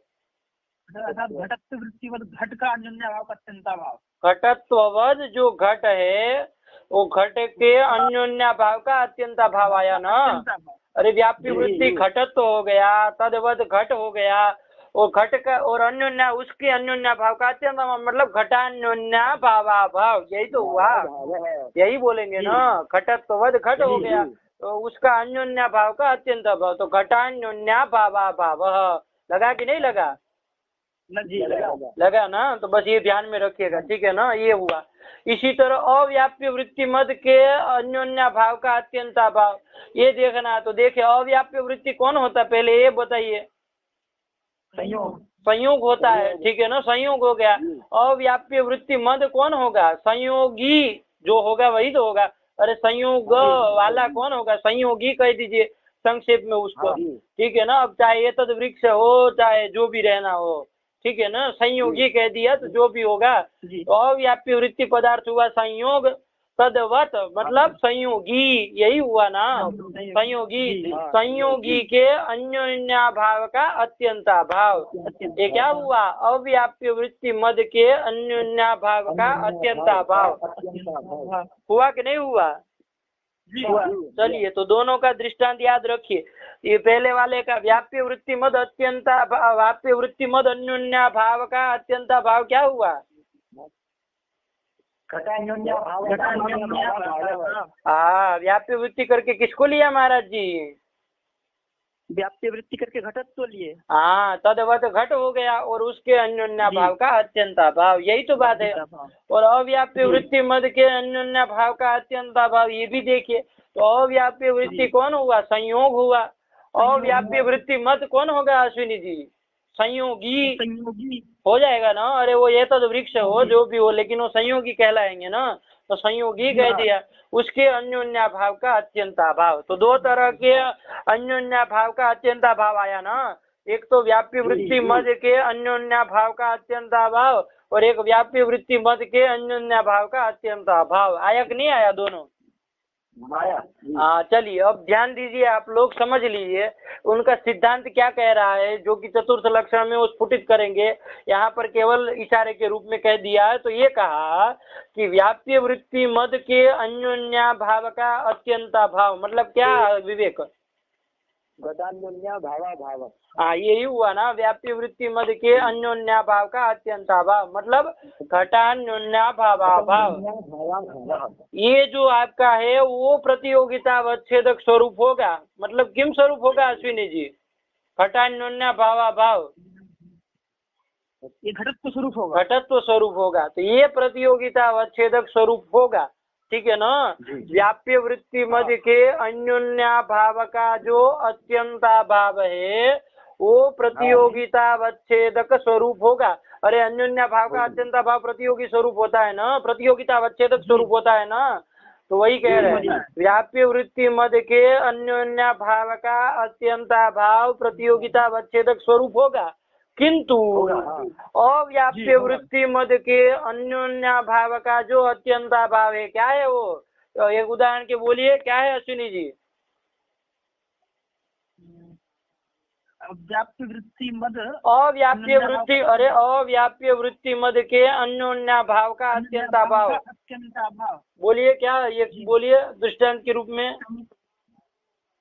संयोगी अन्योन्या भाव का अत्यंता भाव। संयोगी है अन्योन्या, तो यौन कर दीजिए संयोग अन्योन्या भावा भाव, यही हुआ ना। अरे संयोग अन्योन्या भावा भाव, यही तो हुआ। अरे वहाँ यौन करने में समस्या होती तो भेद बोल दीजिए, संयोगी भेदा भाव, ठीक है रहो। लेकिन यौन करिए, कोई दिक्कत नहीं, संयोग अन्योन्या भावा भाव, ये हुआ ना। ये जो अन्योन्या भाव का अत्यंता भाव है ना, मतलब अव्याप्य वृत्ति मध्य के अन्योन्या भाव का अत्यंता भाव, ये प्रतियोगिता अवच्छेदक स्वरूप नहीं होता है, ठीक है ना। व्याप्य वृत्ति मध्य के अन्योन्या भाव का अत्यंता भाव जो है वो प्रतियोगिता अवच्छेदक स्वरूप होता है। किंतु अव्याप्य वृत्ति मध्य के अन्योन्या भाव का जो अत्यंता भाव है वो प्रतियोगिता अवच्छेदक स्वरूप नहीं होता है। अभी तो क्या रहता है, सप्तम पदार्थ स्वरूप ही होता है, ठीक है ना। चलिए, इतना सिद्धांत समझ में आया कि नहीं आया दोनों का? तभी उत्तर समझ पाएंगे, बस इतना समझ के रखिए, ठीक। चलिए देखो क्या लिखा, पढ़ो जी। क्या बोलेंगे? अरे एक मिनट महाराज जी, क्या समझे? किसका अन्योन्या भाव का अत्यंता भाव प्रतियोगिता अवच्छेदक स्वरूप होता है, किसका नहीं होता है? क्या समझे, बोलिए। व्याप्य वृत्ति मद अन्योन्या भाव का जो अत्यंता भाव है वो प्रतियोगिता अवच्छेदक स्वरूप होता है। जैसे जैसे जैसे जैसे घटान्योन्या भावा भाव घटत्व स्वरूप होता है। लगा कि नहीं? होता है। किंतु दूसरा बोलिए। अव्याप्य वृत्ति मद अन्योन्या भाव का अत्यंता भाव जो है प्रतियोगिता अवच्छेदक स्वरूप नहीं होता है। जैसे जैसे जैसे जैसे संयोग्यन्योन्या भावा भाव, संयोग्यन्योन्या भावा भाव, ये प्रतियोगिता अवच्छेदक स्वरूप नहीं होता है, अपितु सप्तम पदार्थ स्वरूप, मतलब अभाव स्वरूप होता है। अभाव स्वरूप, वो कभी संयोग्यन्योन्या भावा भाव रूप ही रहेगा, वो प्रतियोगिता अवच्छेदक स्वरूप नहीं होगा। लगा कि नहीं लगा? चलिए अश्विनी जी आया न समझ में? चलिए आ गया। चलिए वही लिखा, पढ़ो आगे। अन्योन्या भावस्य व्याप्य वृत्तिता नियमवादिनये। देखिए अन्योन्या भाव को जो व्याप्य वृत्ति मानते हैं ऐसे लोगों के नए सिद्धांत है, ठीक है ना। अन्योन्या भाव को व्याप्य वृत्ति मानने वालों के मत में सिद्धांत है। नए मतलब सिद्धांत है, नयः सिद्धांत कहते हैं ना, तो नए मतलब सिद्धांत है। क्या होगा? ये होगा अभी जो आपको बताया, वही क्या बताया विवेक? और व्याप्य, पहले अपने से बोल लो फिर पंक्ति लगाना जी। व्याप्य वृत्ति मद अन्योन्या भाव का जो अत्यंता भाव है वो प्रतियोगिता अवच्छेदक स्वरूप होता है। किंतु और मत बोलो, किंतु अव्याप्य वृत्ति मद अन्योन्या भाव का जो अत्यंता भाव है वो प्रतियोगिता अवच्छेदक स्वरूप नहीं होता है, ये बोलो। ठीक है ना, किंतु करके बोले हो ना, तो किंतु नहीं होता है, ये नहीं होता, ठीक है ना। तो चलिए वही बताए, चलो चलो चलो पढ़ो। अन्योन्याभावस्य व्याप्यवृत्तिता नियमवादिनये अन्योन्याभावान्तरात्यन्ताभावस्य प्रतियोगितावच्छेदक स्वरूपत्वेपि। भी रुको यहाँ रुको, स्वरूपत्वेपि, ठीक है ना। अन्योन्याभावान्तरात्यन्ताभावस्य, अन्योन्याभावांतर, अरे अन्यो राजा राजांतर होता है ना, तो अन्योन्याभावांतर कैसे बनेगा, बोलो विग्रह बोलो इसका। अरे राजांतर हो मतलब अन्यो राजा, उसी तरह अन्योन्याभावांतर मतलब अन्य अन्योन्याभाव, भावांतर, यही होगा ना, मतलब अन्य अन्योन्याभाव, ठीक है ना। अन्य अन्योन्याभाव मतलब व्याप्य वृत्ति मद अन्योन्याभाव, ये अन्य से, अभी चूंकि अव्याप्य वृत्ति मत की बात चल रही थी, ठीक है ना, अन्योन्या, तो लेकिन व्याप्य वृत्ति मत समझिए, ठीक है ना। तो अन्योन्या भावांतर मतलब यही समझिए, व्याप्य वृत्ति मद अन्योन्या भाव, ठीक है ना। अन्योन्या भावांतर मतलब व्याप्य वृत्ति मद अन्योन्या भाव, ठीक है ना। चलिए आगे बढ़ो। तो व्याप्य वृत्ति मद अन्योन्या भाव का जो अभाव होता है वो प्रतियोगिता अवच्छेदक स्वरूप होता है ना, होता है। तो देखिए वही लिखा, अन्योन्या भावांतरात्यंता भावस्य प्रतियोगिता अवच्छेदक स्वरूपत्वेपि, क्या लिखा आगे, वृत्ति मद अन्योन्या भावाभावस्य व्याप्य वृत्ति स्वरूपस्य अतिरिक्तस्य अभ्युपगमात्। हाँ, वो प्रतियोगिता अवच्छेदक स्वरूप नहीं मानते, अपितु अतिरिक्त सप्तम पदार्थ स्वरूप ही मानते हैं, ठीक है ना। और दूसरी बात साथ साथ में ये भी समझ लीजिए, व्याप्य वृत्ति स्वरूप मानते उसको। अरे अव्याप्य वृत्ति मद के अन्योन्या भाव का जो अत्यंता भाव है ना, अरे वो प्रतियोगिता अवच्छेदक स्वरूप होता तब तो व्याप्य वृत्ति पदार्थ के स्वरूप ही हो जाता ना। अव्याप्य वृत्ति मद के अन्योन्या भाव का अत्यंता भाव जो है वो प्रतियोगिता अवच्छेदक स्वरूप होता तो अव्याप्य वृत्ति पदार्थ के स्वरूप हो जाता ना। अरे अव्याप्य वृत्ति मद के अन्योन्या भाव का अत्यंता भाव जो होगा, जैसे संयोगी अन्योन्या भाव, जैसे संयोग्य अन्योन्या भावा भाव, ये संयोग स्वरूप होता है। यदि प्रतियोगिता अवच्छेदक स्वरूप होता तो किम स्वरूप होता, संयोग स्वरूप हो जाता ना। अरे संयोगी अन्योन्या भाव का अभाव प्रतियोगिता अवच्छेदक स्वरूप होता तो किम स्वरूप होता, संयोग स्वरूप होता, तब तो वो अव्याप्य वृत्ति होता, ठीक है ना। अरे तब तो वो अव्याप्य वृत्ति कहलाता, लेकिन अब तो हम अतिरिक्त स्वरूप मान रहे हैं ना, सप्तम पदार्थ स्वरूप मान रहे हैं ना। तो अव्याप्य वृत्ति मद के अन्योन्या भाव का अभाव मतलब संयोग्यन्योन्या भावाभाव किम रूप होगा विवेक, संयोग्यन्योन्या भावाभाव, हाँ अभाव रूप ही होगा। और ये जो है, ये जो सप्तम पदार्थ अतिरिक्त स्वरूप हमने माना वो व्याप्य वृत्ति ही माना जाएगा और व्याप्य वृत्ति नहीं माना जाएगा, ये भी एक बात ध्यान दीजिएगा, ठीक है ना। वो क्या माना जाएगा, व्याप्य वृत्ति ही माना जाएगा, लगा कि नहीं।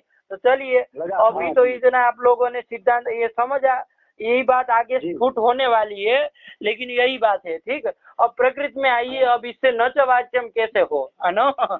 अरे अभ्युपगम करने से नच वाच्यम कैसे कहे, तो देखिए कहाँ अव्याप्ति दी थी, तो कपि संयोगी भिन्नम गुणत्वात् में अव्याप्ति दी थी ना, क्योंकि यहाँ पर हम कैसे अव्याप्ति दी थी संक्षेप में याद करिए।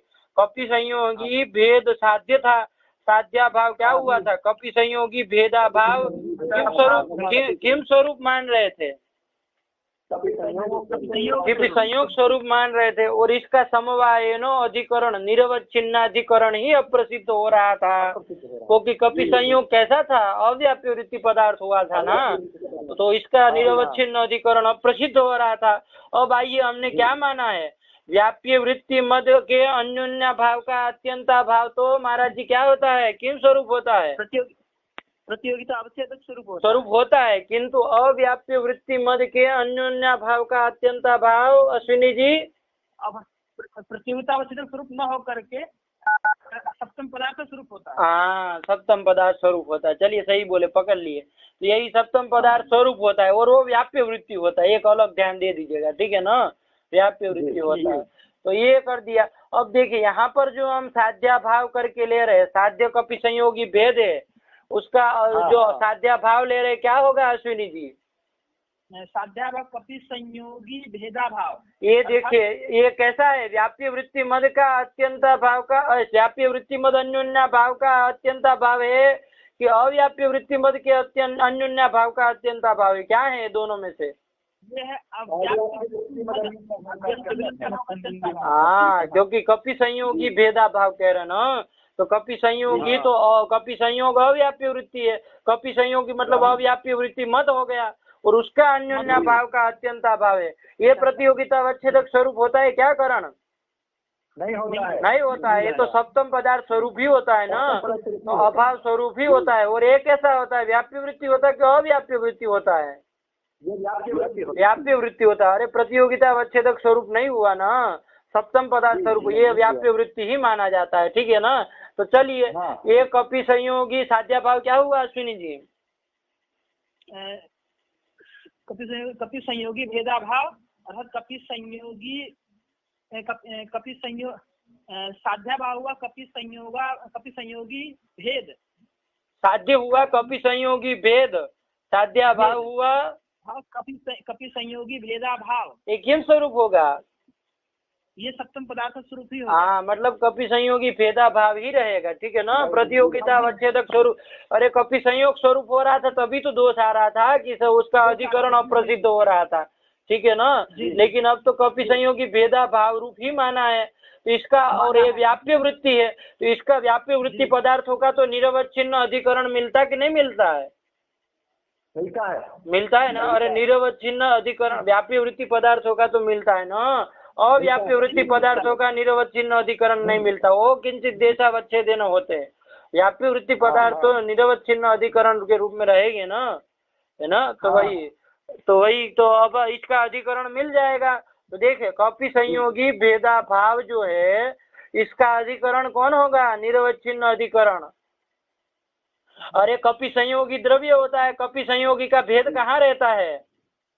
गुणादि में रहता है ना, गुणादि में रहता है। अरे कपि संयोगी का भेद गुणादि में रहता है, और कपि संयोगी भेद का अभाव कहाँ रहेगा? द्रव्य में रहेगा, द्रव्य में रहेगा ना। तो कपि संयोगी भेदा भाव का निरवच्छिन्न अधिकरण कौन मिल जाएगा? द्रव्य मिल जाएगा ना। तन निरूपित वृत्तिता किसमें जाएगी? और वृत्तित्व भाव कहाँ चला गया? तो लक्षण समन्वय कर दिया ना, कहाँ अव्याप्ति वारण कर दिया, ठीक है ना। चलिए फिर से एक बार घटा रहे, अव्याप्ति का वारण कर रहे, ठीक है ना, घबराइए मत, कोई कठिन नहीं है। साध्य हो गया कपि संयोगी भेद, ठीक है ना, साध्य हो गया कपि संयोगी भेद। साध्या भाव हो गया कपि संयोगी भेदा भाव। किम स्वरूप होगा महाराज जी? कपि सप्तम पदार्थ स्वरूप कपि संयोगी भेदा भाव स्वरूप भाव स्वरूप ही होगा, ठीक है ना। क्यों प्रतियोगिता अवच्छेदक स्वरूप नहीं होगा? क्योंकि ये अव्याप्य वृत्ति मद अन्योन्या भाव का अत्यंता भाव है, इसलिए प्रतियोगिता अवच्छेदक स्वरूप नहीं होता है। नहीं होगा। तो किम स्वरूप होगा करण? कपि संयोगी भेदा भाव स्वरूप ही रहेगा, भेदा भाव स्वरूप ही रहेगा, ठीक है ना। और ये व्याप्य वृत्ति होता है तो इसका निरवच्छिन्न अधिकरण मिल जाएगा ना, मिल जाएगा। तो कौन मिलेगा ये भी देखना है। तो देखिए पहले से देख, कपि संयोगी भेदा भाव का अधिकरण देखना है तो पहले से देखते जाइए। कपि संयोगी कौन है? द्रव्य है। कपि संयोगी का भेद कहाँ रहेगा? गुणादि में। कपि संयोगी भेद का अभाव कहाँ रहेगा?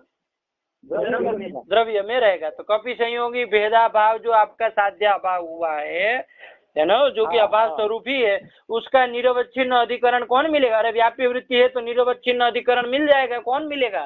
मिल जाएगा, द्रव्य मिल जाएगा। तन निरूपित वृत्तिता किसमें जाएगी? वृत्तित्व भाव कहाँ चला जाएगा? गुणत्व में चला जाएगा। तो लक्षण समन्वय हो जाएगा ना। चलिए अव्याप्ति न च वाच्या, ठीक है ना, अव्याप्ति नहीं कहनी चाहिए। लगा कि नहीं लगा? यही कहा लगा। यही उत्तर दिया। अब पढ़ लो अन्योन्या भावस्य व्याप्य वृत्ति तो नियम आदि नहीं। अन्योन्या भावस्य व्याप्य वृत्तिता नियमवादी नहीं। अन्योन्या भावांतराद्यंता भावस्य प्रतियोगितावच्छेदक स्वरूपत्वेपि अव्याप्य वृत्ति मदन्योन्याभावस्य व्याप्य वृत्ति स्वरूपस्यातिरिक्तस्याभ्युपगमात्। हाँ ठीक है ना।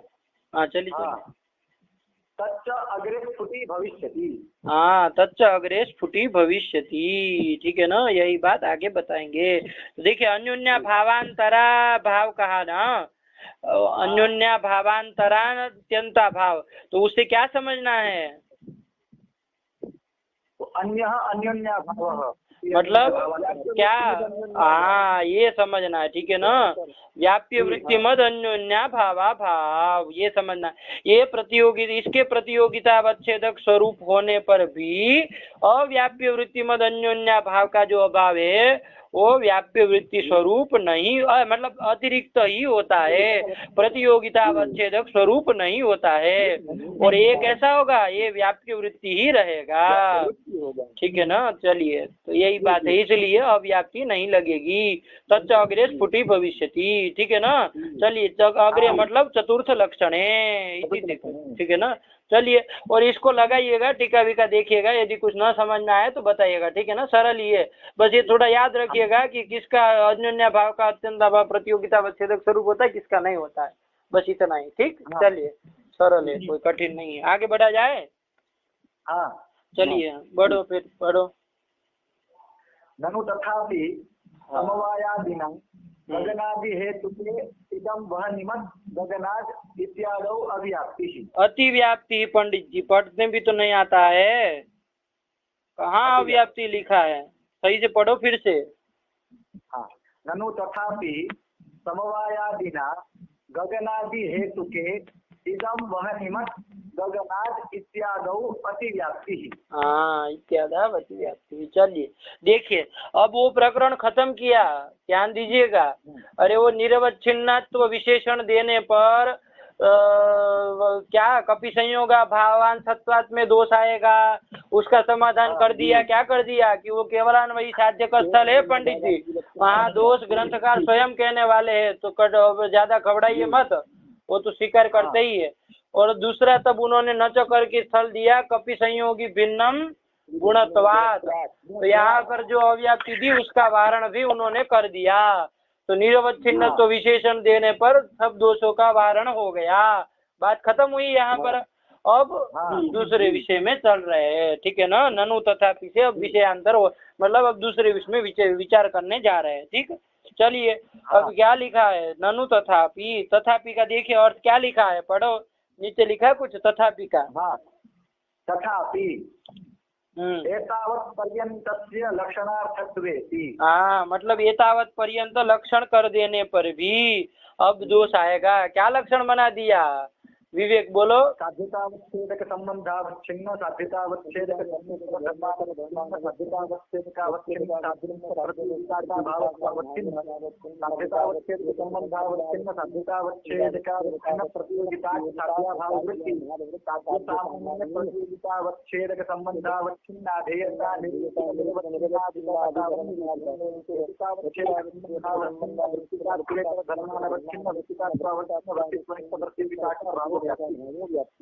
ठीक है ना। चलिए दोनों साथ में बोल रहे थे, कुछ नहीं समझे, समझ में स्पष्ट नहीं आया। अश्विनी जी क्या बना लक्षण का स्वरूप? साध्यतावच्छेदक संबंधावच्छिन्न साध्यतावच्छेदक धर्मेतर धर्मानवच्छिन्न साध्यतावच्छेदकावच्छिन्न साध्यनिष्ठ प्रतियोगिता का भावत्वावच्छिन्न साध्यतावच्छेदक संबंधावच्छिन्न साध्यतावच्छेदकावच्छिन्न प्रतियोगिता का साध्याभाव वृत्ति साध्य सामान्य प्रतियोगित्व तदवच्छेदकत्वान्यतरावच्छेदक संबंधावच्छिन्नाधेयता निरूपिता निरूपित निर्वच्छिन्नाधिकरणतावन् निरूपित हेतुतावच्छेदक संबंधावच्छिन्न वृत्तात्वेतर धर्मानवच्छिन्न वृत्तात्वावच्छिन्न वृत्तनिष्ठ प्रतियोगिता का भाव व्याप्ति है। हाँ चलिए बस यही बना दिए, ठीक है ना। और ये अन्योतर वाला संबंध बोलने के अभ्यास करिए, ठीक है ना। यद वाला पक्ष जो संबंध था वही बोलने का अभ्यास करिए, चलिए, ताकि वो भेद साध्य के स्थल पे फिर अलग से बोलना ना पड़े, आप लोगों को ध्यान में रहे, ठीक है ना। चलिए यही बोलिए, अन्योतर वाला ये अच्छा बोल रहे हैं। चलिए ये हो गया। अब आइए, ऐसा लक्षण बना देने पर भी तथापि का यही किया ना, एतावत् पर्यंत से लक्षणार्थत्वेपि। अब कहाँ दोष दे रहे? तो स्थल बताया, देखिए, इदम वन्यमत गगनात्, ये स्थल बनाया। क्या बनाया? इदम वन्यमत गगनात्, ठीक है ना। तो अश्विनी जी बताइए कौन पक्ष साध्य हेतु है? बोलिए। इदम वन्निमत गगनात्। साध्य है वन्नी और हेतु है गगनत्व। है क्या हेतु है? गगन हेतु। अरे धूमत कहते हैं, वन्यमान धूमत। तो हेतु कौन होता है? धूमत तो होता है कि धूम होता है। धूम। तो गगनाथ लिखा है तो क्या होगा हेतु? गगन। पंचम्यंत पद प्रतिपाद्यो हेतु कहते हैं ना। तो पंचम्यंत पद हो गया, धूम पद हो गया, उससे प्रतिपाद्य कौन होता है? वो जो धूमा, वही हेतु है पंडित जी। तो उसी तरह यहाँ गगनाथ है तो पंचम्यंत पद हो गया गगन पद, उससे प्रतिपाद्य कौन होता है? आकाश होता है ना। तो वही तो हेतु होता है। तो कहाँ से आप गगनत्व बोलने लगे? गगन का गगनत्व होता है क्या अर्थ? नहीं गगन। तो गगन हेतु है, ठीक है ना। ये गलती नहीं होनी चाहिए। पक्ष किसको बनाया?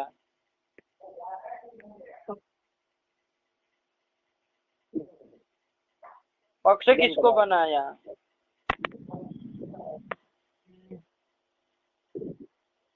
महाराज जी किसको बनाया पक्ष? इदम को।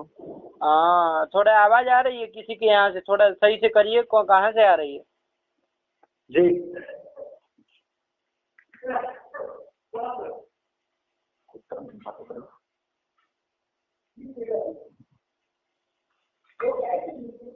आवाज बंद करो तभी चलाएंगे आगे।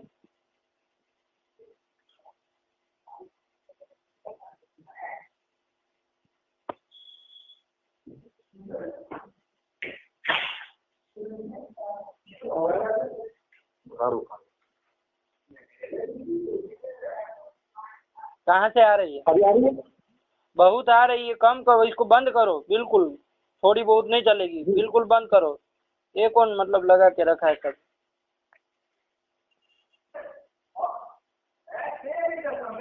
देखो देखो देखो, लग रहा है कि झगड़ रहे सब लोग हैं।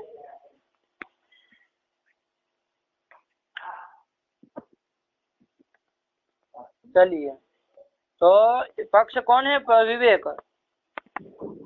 इदम पदार्थ। हाँ, इदम पदार्थ जो है वो पक्ष है, ठीक है ना महाराज जी। इदम से आप ध्यान दीजिएगा, आपके मन में यदि ये हो कि इदम शब्द पक्ष है तो शब्द थोड़ी पक्ष, वहाँ कहाँ बनी रहेगी इदम शब्द में है। तो इदम पक्ष है, मतलब इदम का जो अर्थ है, तो इदम शब्द का अर्थ जो भी हो, पूर्ववर्ती पदार्थ हो, चाहे पर्वत हो चाहे महानस हो, ठीक है ना।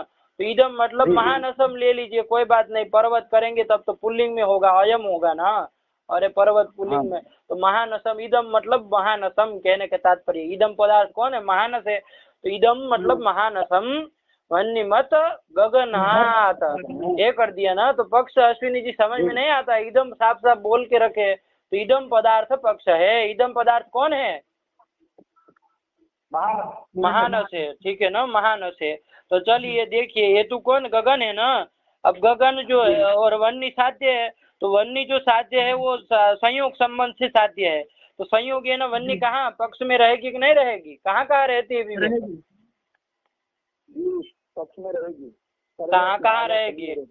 पर्वत, चत्वर, महानस, अयोगोलक सब जगह रहेगी, ठीक है ना। संयोग है ना वन्नी। और गगन को हेतु बनाया है, लेकिन ध्यान दीजिएगा, हेतुरावच्छेदक संबंध समवाय संबंध बोल के रखा है।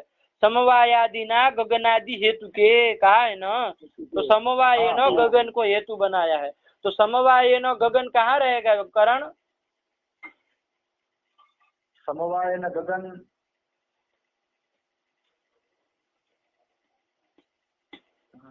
अरे गगन कौन पदार्थ है 7 पदार्थों में? द्रव्य है। तो समवाय न कहाँ रहेगा द्रव्य जो है? तो जाति में, गगनत्व में। अरे गगनत्व जाति समवाय न गगन में रहती है। तुम तो मतलब बिल्कुल विपरीत होते जा रहे हो हैं। दिमाग मतलब ठिकाने पे है ना थोड़ा। कुछ वो देवांग जी वहाँ रहे थे तो कुछ असर वसर नहीं हो गए ना तुमको? नहीं। तो थोड़ा ध्यान से बोला करो, अभी फिर सब हो जाएगा। क्या विवेक बोलो, गगन कहाँ रहेगा समवाय न? गगन विभु पदार्थ। देखिए गगन जो है, अरे द्रव्य जो होता है तो समवाय न अपने अवयवी में रहता है ना, अरे अवयव में रहता है, अवयव में रहता है। जैसे घट है वो द्रव्य है, तो समवाय न कहाँ रहेगा, अपने अवयव में रहता है ना, अवयव में मतलब कपाल में रहता है वो।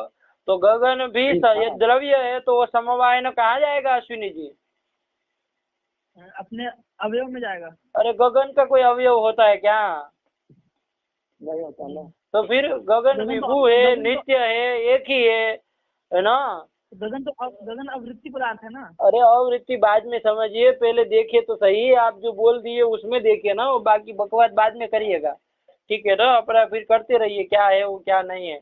लेकिन अभी जो आपके मुंह से निकला गया कि घट जैसे द्रव्य है, मैंने तो आपको दृष्टांत में केवल इतना बताया, घट द्रव्य है, वो समवाय न अपने अवयव में रहता है, कपाल में रहता है। तो मैंने पूछा गगन कहाँ रहेगा सर, तो आपने तो बोल दिया ना कि अपने उसके अवयव में रहेगा। तो गगन का कोई अवयव होता है, पहले ये देखा जाए, होता है क्या, नहीं होता। अरे निरवयव है, वो एक ही है, नित्य है, विभू है। अरे वो समवाय न कहाँ रहेगा, कहीं नहीं रहेगा भाई, गगन जो है समवाय न कहीं नहीं रहेगा, ठीक है ना। चलिए ये ध्यान दिया करिए, समवाय न कहीं नहीं रहेगा, तो ऐसे ही मत बोल दीजिए। चलिए तो समवाय न कहीं नहीं रहेगा, आया कि नहीं आया, तो गगन ये आपका महानस पक्ष था ना, उसमें रहा क्या, नहीं रहा। अरे कहीं नहीं रहा दुनिया में, तो महानस कौन सी बड़ी चीज है, कहीं पर नहीं रहेगा। तो ये सद्धेतुक स्थल होगा क्या विवेक, नहीं असद्धेतुक स्थल होगा ना। अरे हेतुअधिकरण तो कोई मिले तब उसमें साध्य रहे न रहे सब बातें देखे, ठीक है ना। तो चलिए असद्धेतुक स्थल है ना, तो चलिए अब देखिए लक्षण घटाते हैं व्याप्ति का लक्षण जाना चाहिए यहाँ पर गगन में, व्याप्ति का लक्षण है करण, नहीं जाना चाहिए ना, यदि चला जाए तो क्या कहा जाएगा, अतिव्याप्ति कही जाएगी। चलिए आइए, तो साध्य घटाया जाए पहले से, तो सीधे घटाएंगे, साध्य हो गया वन्नी, साध्यो वन्नी, साध्याभाव वन्य भाव, इसका अधिकरण लेना है। और निरुक्त संबंध से कौन संबंध आएगा महाराज जी, स्वरूप संबंध आएगा। क्यों, भाव साध्य का स्थल में स्वरूप आता है ना, तो सीधे स्वरूप आएगा, ठीक है ना। चलिए आप लोग फिर घटाते रहिएगा, वन्नी में धोमात की तरह, वन्नी में वहां पर भी तो वन्नी साध्य है। तो चलिए तो स्वरूप संबंध लब्ध होगा, तो साध्या भाव क्या हो गया अश्विनी जी, वन्य भाव संयोग है ना, वन्य भाव। इस वन्य भाव का स्वरूप है ना अधिकरण कौन होता है अश्विनी जी, जलरद, यही होता है ना, जलरद, जलरद। तन्निरूपित हेतुतावच्छेदक संबंध क्या है, समवाय संबंध है ना, अरे समवाय ना हेतु बना है ना। तो जलरद निरूपित समवाय संबंधावच्छिन्ना वृत्तिता गगन में जा रही है क्या, नहीं जा रही। अरे गगन समवाय न कहीं पर भी नहीं रहता है, तो कहाँ से वृत्तिता उसमें जाएगी, जाएगी नहीं जाएगी ना। तो जलरद निरूपित समवाय संबंधावच्छिन्ना वृत्तिता किसमें जाएगी करण, मीनादि में जाएगी। अरे मीन क्या पदार्थ है, मीन कौन पदार्थ है 7 पदार्थों में, द्रव्य। और जलरद क्या पदार्थ है, तो द्रव्यों का मतलब समवाय होता है क्या, नहीं। तो फिर संयोग संबंधावच्छिन्ना वृत्तिता द्रव्य मीनादि में कहते हैं ना जलरद निरूपिता, ये तो समवाय कह रहे, थोड़ा ध्यान दो। तो जलरद निरूपित हेतुतावच्छेद की भूत समवाय संबंधावच्छिन्ना वृत्तिता कहाँ जाएगी, है जलरद के अवयव में, अरे अवयव में अवयवी रहता है कि अवयवी में अवयव रहता है, हैं विवेक, क्या उलट पुलट बोल रहे हो, अवयव में अवयवी रहता है ना, तो जलरद अवयवी है ना जी। तो तन निरूपित वृत्तिता अवयव में जाती है क्या, उल्टा बोल रहे हो, हैं। तो फिर जलरद निरूपित समवाय संबंधावच्छिन्ना वृत्तिता बोलिए अश्विनी जी, जलरद के रूप में, हाँ जलरद का जो रूप होगा है, रूप में जाएगी ना, जलरद के रूप में जाएगी, रजत्व जाती है तो उसमें जाएगी समवाय संबंधावच्छिन्ना वृत्तिता है। करण। जी अरे संख्या हाँ। उसमें कुछ रहेगी तो संख्या में जाएगी, रस रहेगा रस में जाएगा, उसमें जो भी गुण रहेगा वो गुण में वृत्तिता जाएगी कि नहीं जाएगी? जलरत निरूपित समवाय संबंधावच्छिन्ना वृत्तिता गगन में जाएगी क्या? नहीं, गगन में नहीं गगन में तो कतई नहीं जाएगी। अरे कोई समवाय संबंधावच्छिन्ना वृत्तिता ही गगन में नहीं होती है ना। अरे समवाय ना गगन कहीं पर नहीं रहता है। जलरत की तो बात छोड़ दीजिए। ठीक, तो चलिए जी। संयोग है ना वन्य भाव का अधिकरण किसको लिया? स्वरूपेण जलरत को लिया। जलरद। हाँ, तन निरूपित समवाय संबंधावच्छिन्ना वृत्तिता कहाँ गई? रजत्व जाति में कहिए चाहे रूप में कहिए, उसके जहाँ कहिए वहाँ वृत्तित्व भाव कहाँ चला गया? गगन कहाँ अश्विनी जी? गगने गगने, गगनत्व बोल दिए थे, बोले थे कि नहीं बोले थे? जी गगन में गया। अभी आपको हेतु में संदेह है, गगन हेतु है ना, तो वृत्तित्ता नहीं गई तो वृत्तित्व भाव चला गया। वृत्तिता तो किसमें? जाति आदि में गई, रूप आदि में। वृत्तित्व भाव कहाँ चला गया? करण गगन में चला गया। ये सद्धेतु था क्या? सद्धेतु है क्या गगन हेतु? नहीं, असद हेतु है। असद हेतु है ना विवेक? अभी तो कहा आप लोगों ने असद हेतु है, तो उसमें लक्षण जी, चला जी। गया तो क्या कहा जाएगा? अतिव्याप्ति। तो वही लिखा देखो, ननु तथापि। पढ़ो अब। ननु तथापि समवायादिना गगनादि हेतु के इदम समवाय संबंधे न गगन को हेतु बनाया ऐसा जो स्थल कौन? इदम वन्यमत गगनात् इत्यादि क्या हो जाएगी? अतिव्याप्ति। अतिव्याप्ति हो जाएगी। ठीक है ना? चलिए, हाँ। क्यों हो जाएगी? तो हेतु दे रहे हैं, अभी हेतु दे रहे हैं, पढ़ो। वन्य भाववती हेतुतावच्छेदक समवायादि संबंधेन गगनादेर वृत्ते है। हाँ, साध्या भाव क्या हुआ था? वन्य भाव हुआ था ना, तो वन्य भावाधिकरण है। वन्य भाववती मतलब क्या? वन्य भावाधिकरण है। कौन था वन्य भावाधिकरण? जलरद। उसमें ठीक है ना, जलरदे हेतुतावच्छेदक समवाय संबंध है ना, गगन वृत्ति होता है क्या? नहीं होता। अरे कोई भी वन्य भाव का अधिकरण ले लीजिए, हेतुतावच्छेदक समवाय संबंध है, उसमें गगन रहेगा क्या? नहीं रहेगा। अरे गगन कहीं पर नहीं रहता समवाय ना, तो कहीं कोई भी बना लीजिए वन्य भाव का अधिकरण। हम लोगों ने जलरत बना लिया, तो हेतुतावच्छेदक समवाय संबंध है ना, गगन उसमें क्या है? अवृत्ति है ना, मतलब वृत्ति नहीं है। तो वृत्ति कौन होता है? जलरत में समवाय संबंध है ना। ये भी देखना पड़ेगा वृत्तिता किस में जाएगी, तो रजत्व में चली गई। वृत्तित्व भाव कहाँ चला जाएगा? गगन में चला जाएगा ना। अतएव अव्याप्ति अतिव्याप्ति ही। अतिव्याप्ति आई कि नहीं? तो वही लिखा, पढ़ लो। वन्य भाववती, हाँ, वन्य भाववती हेतुतावच्छेदक समवायादि संबंधेन गगनादेर वृत्ते है। लगा कि नहीं? अवृत्ते है अतिव्याप्ति ही। ये ननु से शंका उठाई, विवेक समझ में आया? जी हाँ। हाँ, चलिए। महाराज जी कैसे अतिव्याप्ति लगी? फिर घटाई के बोला ये साध्य साध्य हो गया बन्नी, साध्या भाव बन्य भाव तद अधिकरणम निरुक्त निरुक्त संबंधेन स्वरूप संबंधेन। हाँ हाँ, बोलिए बोलिए, सही है। स्वरूप अधिकरण जलरद तन्निरूपित समवाय संबंधेन वृत्तिता समवाय संबंधावच्छिन्ना वृत्तिता जलरदत्वे वृत्तित्वा भावः वृत्तित्व भावस्य गगने सत्वात् वृत्तित्वा भावस्य गगने सत्वात् भवति अतिव्याप्ति। ठीक है ना? मैंने सोचा अभी लक्षण समन्वय बोल देंगे, अतिव्याप्ति। ठीक है ना? अजर दे तो चले। तो चलिए, वही अतिव्याप्ति लगी ना अश्विनी जी? ये अतिव्याप्ति आएगी। ठीक है ना? और आपने हेतुतावच्छेदक संबंध दिया ही है ना। अरे हेतुतावच्छेदक संबंध तो आपने दे के रखा ही है ना। हेतुतावच्छेदक संबंध नहीं देंगे तो विवेक कहाँ दोष आ रहा था? हेतुतावच्छेदक संबंधावच्छिन्न तो विशेषण नहीं देते वृत्तिता में, तो कहाँ दोष आ रहा था? कल बोलो करण, कहाँ दोष आ रहा था? कैसे अतिव्याप्ति आ रही थी? बोलो एक बार, फिर दूसरे को पूछा जाए। और कुछ नहीं सुनना, बस धूमवान बनने में अतिव्याप्ति दो। ये अरे अरे तुम रुको गधे, ये इसको बोलने दो। अब जब गधे दिखाई है तो इसको निपटाने दो। बोलो धूमवान बनने में अतिव्याप्ति बोलो। धूमवान वहने में अद्या भाव धूमा भाव है तदधिकरणम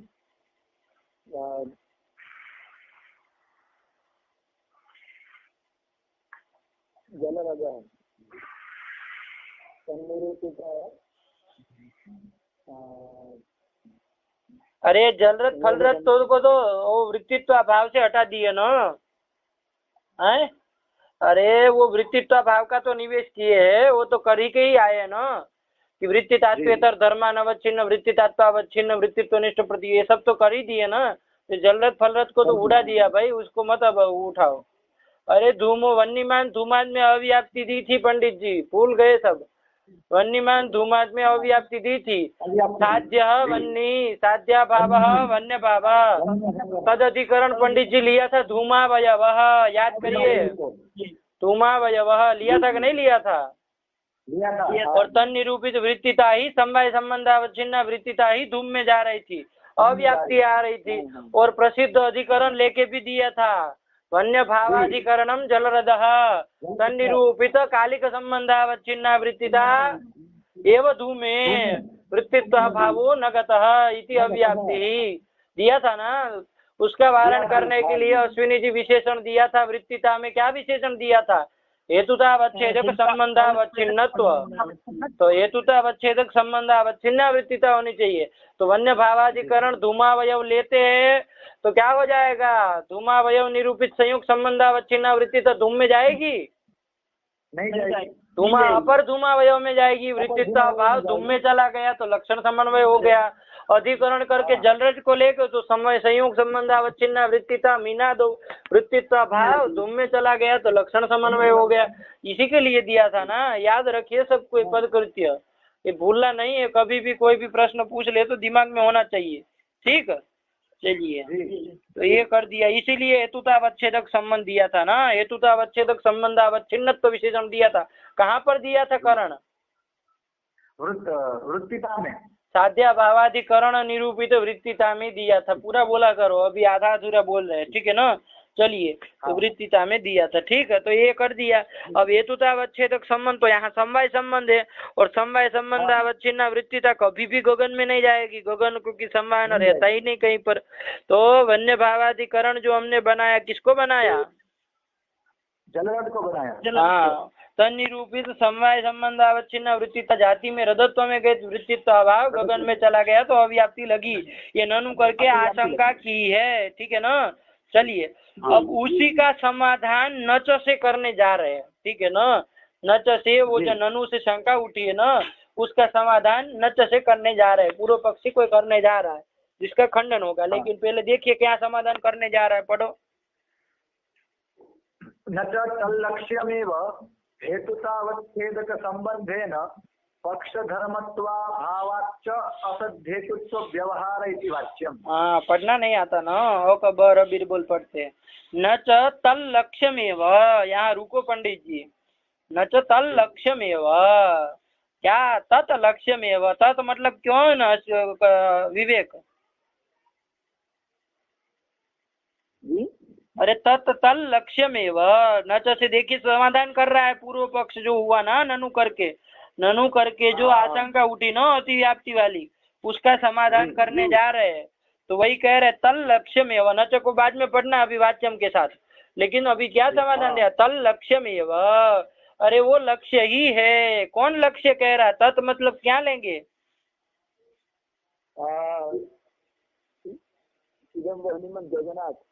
तो कौन? अरे लक्ष्य कौन? हेतु होता है ना, हेतु होता है ना। अरे गगन, तो गगन तत् से मतलब गगनम, ठीक है ना। अरे वो लक्ष्य ही है, ये उत्तर देने जा रहा है, ठीक है ना। आपने तो कहा अतिव्याप्ति, क्यों? क्योंकि वहाँ लक्षण चला गया, ठीक है ना।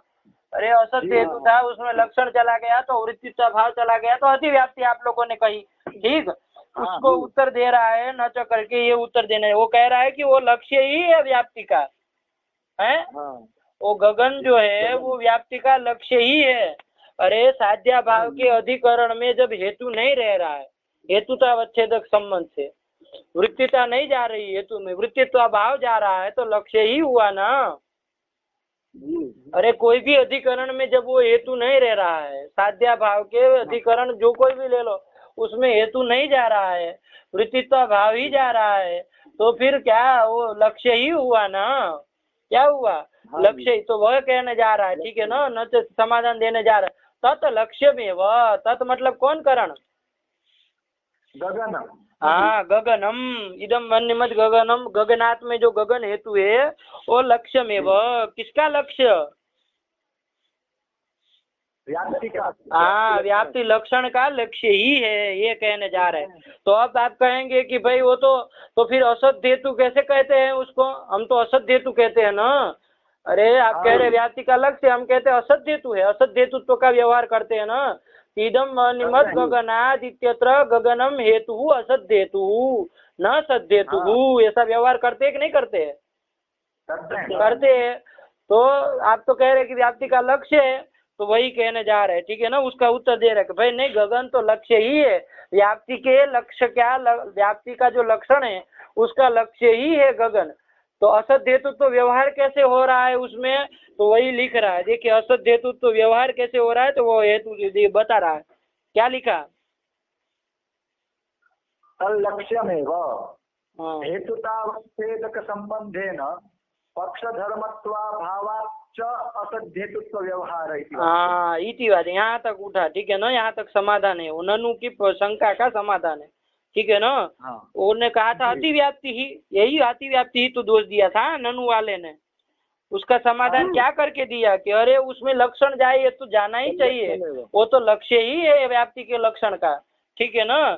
तो क्या कहेंगे आपकी, तो फिर असत हेतु तो व्यवहार कैसे होता है? तो वो उसी का कारण भी वो बता दिया कि हेतुतावच्छेदक संबंधेन पक्ष धर्मत्वाभावाच्च असत हेतुत्व व्यवहार। मतलब हेतुतावच्छेदक जो संबंध है, समवाय संबंध, उस संबंध से पक्ष के साथ संबंध नहीं हो रहा है ना, इसलिए असत हेतु। अरे सद हेतु किसको कहते हैं? व्याप्ति और पक्ष धर्मता वाला जो होता है उसको सद हेतु कहते हैं ना। असत हेतु किसको कहते हैं? व्याप्ति पक्ष धर्मता से विरही जो हेतु होता है उसको असत हेतु कहते हैं ना। तो ये असत हेतु है गगन हेतु, लेकिन क्यों असत हेतु है? तो व्याप्ति तो उसमें रह रही है, लेकिन पक्ष धर्मता से विरहित है, ठीक है ना। पक्ष धर्मता नहीं है, मतलब पक्ष के साथ संबंध नहीं हो रहा है, इसलिए असत हेतु है। अरे व्याप्ति तो जा रही है ना, व्याप्ति का तो लक्षण जा रही है, लेकिन असत हेतु क्यों है? तो पक्ष धर्मता नहीं जा रही है। अरे व्याप्ति और पक्ष धर्मता दोनों जिसमें रहे वही सद हेतु होता है ना, एक भी नहीं रहा तो असत हेतु होता। तो ये कहना चाह रहा है, लगा कि नहीं लगा कि गगन हेतु व्याप्ति के लक्षण का तो वो लक्ष्य ही है, तो उसमें व्याप्ति का लक्षण चला गया तो लक्षण समन्वय हुआ कहो। तो आप कहेंगे कि भाई नहीं, असत हेतुत्व का व्यवहार तो हम करते ही है, कोई भी नहीं कहता है कि गगन गगनात में गगन हेतु सद हेतु है, असत हेतु है, तो कैसे आप उसको लक्ष्य कह रहे हैं? असत हेतुत्व का व्यवहार कैसे करेंगे? तो वो कह रहा है कि असत हेतु तो पक्ष धर्मता नहीं हो रही है, उसमें पक्ष के साथ संबंध नहीं हो रहा है, हेतुतावच्छेदक संबंध।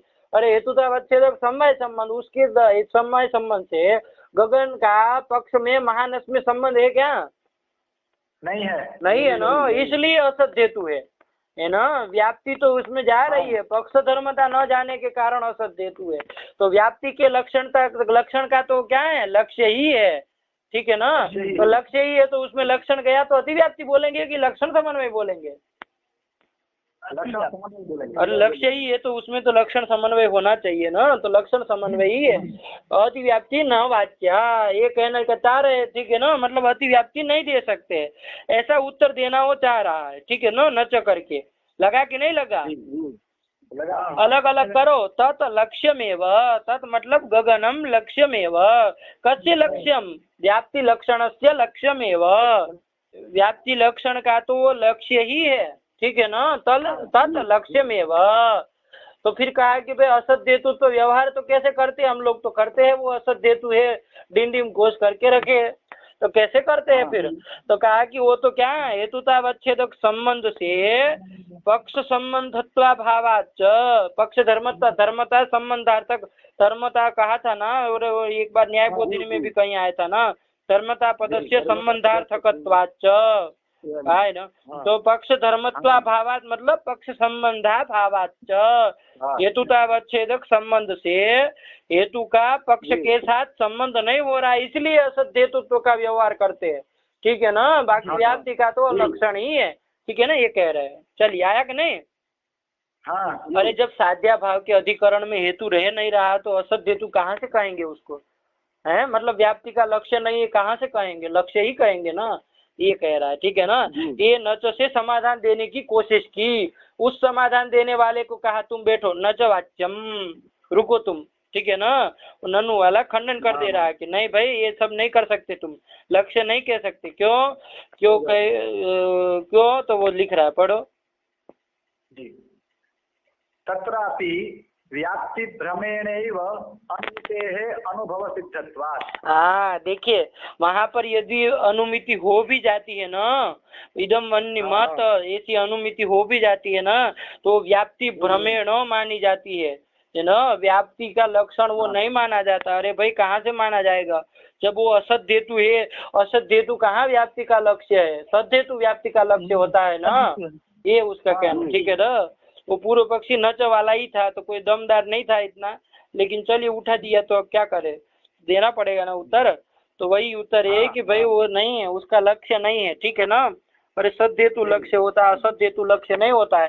तो व्याप्ति पक्ष धर्मता से विरही भले हो, लेकिन वो हेतु असद हेतु ना, तो वो लक्ष्य नहीं है। ठीक है ना, तो जब लक्ष्य नहीं है तो कभी कभी अनुमिति यदि किसी को हो भी जाती है, मान लीजिए किसी को इदम वन्यमत अनुमिति हो जाए, तो वो व्याप्ति के भ्रम से हो जा रही है। ठीक है ना, वस्तुतः व्याप्ति जानी नहीं चाहिए, लेकिन व्याप्ति भ्रमेण, ठीक है ना, व्याप्ति भ्रमेण वहाँ पर अनुमिति हो जाती है। यदि होती भी है तो व्याप्ति भ्रमेण होती है। ठीक है ना, और यदि इस तरह से आप लक्ष्य करने लगेंगे तो धूमवान वन्य को भी ये सब लक्ष्य ही मतलब व्याप्ति के लक्ष्य ही होने लगेंगे। भाई इस तरह से अंड बंड लगाने लगेंगे तो धूमवान वन्य भी वन्य कहेगा कि भाई ये भी लक्ष्य है, व्याप्ति का लक्षण तो जाना चाहिए, ये सब थोड़ी चलेगा, तो ये सब नहीं होगा। ठीक है ना, चलिए, तो कहने का तात्पर्य वो गगन हेतु जो है वो लक्ष्य नहीं है, लक्ष्य नहीं है तो वह व्याप्ति का लक्षण नहीं जाना चाहिए, नहीं जाना चाहिए। तो यदि जा रहा है तो क्या कहा जाएगा विवेक? अतिव्याप्ति। अतिव्याप्ति। तो वही शंका जो बनी थी ननु से, वो फिर से दृढ़ हो गई कि नहीं हो गई? जी हो गई। अरे नच से समाधान देना चाहा, लेकिन उसका खंडन कर दिया ना कि भाई नहीं हो तल लक्ष्य नहीं है। तो मतलब क्या हुआ? लक्ष्य नहीं है, उसमें लक्षण जा रहा है, तो अभी आप अतिव्याप्ति दोष फिर से बन गया ना, तो वो दोष बना रहा, ननु वाला जो दोष था वो बना रहा। किसी ने प्रयास किया बीच में से, छोटे से कोई छोटे खड़ा होके उत्तर देना चाहता है ना, मतलब मैं समाधान कर दूं, लेकिन उसका भी खंडन कर दिया, तो प्रश्न जो था वो बना रहेगा ना। तो वही बात है, बना रहेगा। लगा कि नहीं लगा? वही कह रहे, पढ़ो इति वाच्यम नच वाच्यम, पढ़ लो न तत्रापि व्याप्ति भ्रमेणैव अनुमितेः अनुभव सिद्धत्वात्। हाँ ठीक है ना, यदि वहाँ पर ये लक्ष्य तो नहीं है, और यदि वहाँ पर कोई कहे कि अनुमिति हो जाती है तो व्याप्ति भ्रम से ही हो जाती है, वस्तुतः व्याप्ति वहाँ पर नहीं जानी चाहिए। लगी कि नहीं लगी? चलिए लगा, चलिए पंक्ति लग गई ना, चलो आगे बढ़ो। अन्यथा धूमवान वहने इत्यादिरपि लक्ष्यत्वस्य सुवचत्वात्। हाँ, और तो व्याप्ति भ्रम का मतलब देखिए अन्यथा का अर्थ लिखा है, व्याप्ति भ्रम विषयी भूतस्य हेतु हो लक्ष्यत्वाभ्युपगमे। अरे व्याप्ति वहाँ भ्रम से चली गई गगन में, तो आप उसको यदि सद हेतु कहने लगेंगे तो भ्रम से तो वन्य में भी व्याप्ति किसी को जा सकती है। अरे धूमा भावाधिकरण जल रज मान लीजिए उसने ले लिया, कोई पागल आदमी होगा तो है, और तन निरूपित वृत्तित्व भाव वन्य में ले गया, भ्रम से चला गए, तो उससे भी अनुमिति होने लगी, तो उसको भी सद हेतु मानते चलेंगे क्या? नहीं है ना, इस तरह से नहीं सद हेतु होता है। भ्रम से यदि व्याप्ति चली जाए तो वो सद हेतु थोड़ी कहलाएगा। चलिए यही कह रहे, ठीक, चलिए इसलिए कहने का तात्पर्य निष्कर्ष यही निकला कि जो गगन हेतु है वो व्याप्ति की लक्षण का लक्ष्य नहीं है। तो अश्विनी जी क्या हुआ? लक्षण तो चला जा रहा है व्याप्ति का, तो क्या हो गया? अतिव्याप्ति हो गए, तो वो अतिव्याप्ति बनी हुई है। तो एक दोष समझ में आया कि नहीं आया? ननु से एक दोष दिया, अभी एक दोष बना रहा, ठीक है ना, अभी दो दोष और देने जा रहे हैं, ठीक है ना, नए दूसरे दोष देने जा रहे हैं, तो वो भी चले। एक दोष आप लोग याद रखेंगे, ननु करके जो दोष आया, ननु करके 3 दोष आएंगे, फिर सबका समाधान एक ही साथ करने वाले हैं। तो ननु करके सबसे पहला दोष दिया। कहाँ दोष दिया अश्विनी जी? और क्या दोष दिया? में अतिव्याप्ति दी, ठीक है ना। गगन हेतु में अतिव्याप्ति दी, व्याप्ति लक्षण चला गया तो अतिव्याप्ति दी, ठीक है ना। उसका समाधान करने का प्रयास किया लेकिन वो नहीं रहा, ठीक है ना। उसका उड़ा दिया, मतलब खत्म कर दिया। वो नहीं दे सकते, लक्ष्य नहीं कह सकते उसको, ऐसा करके खंडन कर दिया। तो मतलब प्रश्न दृढ़ बना रहा अपनी जगह कि अतिव्याप्ति होगी, ये बना ना। तो चलिए एक दोष याद रखिएगा, ठीक। इसके अतिरिक्त तो 2 दोष और देने जा रहे हैं, पढ़ो आगे। एवं द्रव्यम गुणकर्माण्यत्व विशिष्ट सत्वात् इत्यादौ अव्याप्ति। हाँ, अव्याप्ति ही, तो अव्याप्ति देने जा रहे हैं। अरे वही लक्षण का स्वरूप यदि रखेंगे जो अभी आपने बोला, क्या लक्षण का स्वरूप बना है करण? साध्यतावच्छेदक संबंधावच्छिन्न, साध्यतावच्छेदक धर्मेतर धर्मानवच्छिन्न, साध्यतावच्छेदक अवच्छिन्न, साध्यनिष्ठ प्रतियोगिता का भावत्वावच्छिन्न, साध्यतावच्छेदक संबंधावच्छिन्न, साध्यतावच्छेदकावच्छिन्न प्रतियोगिता के साध्याभाव वृत्ति, साध्य सामान्य प्रतियोगित्व तदवच्छेदकत्वान्यतरावच्छेदक संबंधावच्छिन्नाधेयता निरूपित निरवच्छिन्नाधिकरणतावन् निरूपित हेतुतावच्छेदक संबंधावच्छिन्न वृत्तितात्वेतर धर्मानवच्छिन्न वृत्तितात्वावच्छिन्न वृत्तित्वनिष्ठ प्रतियोगिता का भाव व्याप्ति। हाँ, ऐसा लक्षण बना देने पर भी ननु करके दोष दिया था ना, ननु तथापि इदम द्रव्य इदम अन्यमत गगनात् इत्यादो अतिव्याप्ति ही दी थी ना। तो वो एक अतिव्याप्ति और अब दूसरा दोष दे रहे एवं, और दूसरा दोष अव्याप्ति भी लग रही है। ऐसा लक्षण बनाया दिया ना, तब भी अव्याप्ति लग रही है। कहाँ अव्याप्ति लग रही है? तो देखो लिखा, क्या लिखा? द्रव्यम गुणकर्माण्यत्व विशिष्ट सत्वात्, ठीक है ना। तो चलिए, तो ये साध्य हेतु लिख दिया है। तो देखिए साध्य क्या है, हेतु क्या है, अश्विनी जी बताइए। द्रव्यम गुणकर्माण्यत्व विशिष्ट सत्वात्, बोलो साध्य हेतु बोलो। हेतु है गुण कर्मान्यत्व विशिष्ट सत्ता, सत्ता हेतु है, ठीक है ना। चलिए अब विवेक बताओ, गुण कर्मान्यत्व विशिष्ट सत्ता कहाँ रहेगी? गुण कर्मान्यत्व विशिष्ट सत्ता द्रव्य में ही रहेगी। हाँ, ठीक है ना, समवाय संबंध से द्रव्य में ही रहेगी। अरे गुण कर्म भेद विशिष्ट सत्ता है ना, तो गुण कर्म का भेद भी रहे, सत्ता भी रहे, तो वहीं पर रहेगा ना। तो गुण कर्म का भेद, सत्ता यद्यपि द्रव्य गुण कर्म तीनों में रहती है, लेकिन गुण कर्म का भेद तो द्रव्य में ही रहता है ना। गुण में गुण का भेद नहीं रहेगा, कर्म में कर्म का भेद नहीं रहेगा। तो गुण कर्म भेद विशिष्ट जो सत्ता है वो केवल और केवल द्रव्य में ही रहेगी। चलिए, लगा कि नहीं? तो आपका जो हेतु है गुण कर्मान्यत्व विशिष्ट सत्ता हेतु, ये समवाय संबंध है ना, कहाँ रहेगा? द्रव्य में ही रहेगा।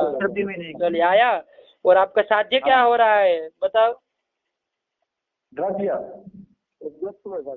द्रव्यत्व साध्य। अरे वान मान नहीं होता तो जोड़ी साध्य जान, अभी भी मतलब यही सब चलेंगे क्या? बंगाली तरीका यही सब बताते रहेंगे अभी, तो जोड़ के साध्य जानना। अरे कहाँ, यहाँ वान जोड़ा है तो द्रव्य मतलब वान निकाल के द्रव्य कर पढ़ रहे हो। अरे द्रव्यवान कहा हो तो अंड बंड हो जाता है, ठीक है ना। क्या लिखा है? द्रव्यम लिखा है ना। क्या साध्य है? द्रव्यत्व। द्रव्यत्व साध्य है, यही तो कहते तो जोड़ी साध्य जान, तो द्रव्यत्व साध्य है। द्रव्यत्व कहाँ रहेगा? किस संबंध से रहेगा? तो चलिए, गुण कर्मान्यत्व विशिष्ट जो सत्ता है वो समवाय संबंध है ना। अश्विनी जी कहाँ रही? द्रव्य में। उसी जगह आपका साध्य जो द्रव्यत्व है वो रहा कि नहीं रहा? रहा। तो सद्य तुक स्थल हुआ कि नहीं हुआ? पक्ष किसको बनाएंगे विवेक? द्रव्य को।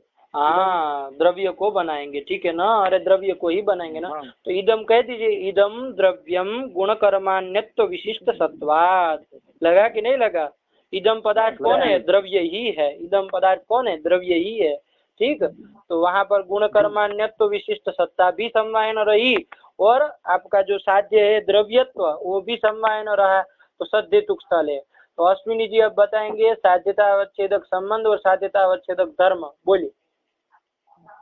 साध्यतावच्छेदक संबंध समवाय संबंध और साध्यतावच्छेदक धर्म द्रव्यत्व धर्म। हाँ, हेतुतावच्छेदक संबंध, हेतुतावच्छेदक धर्म, करण क्या होगा?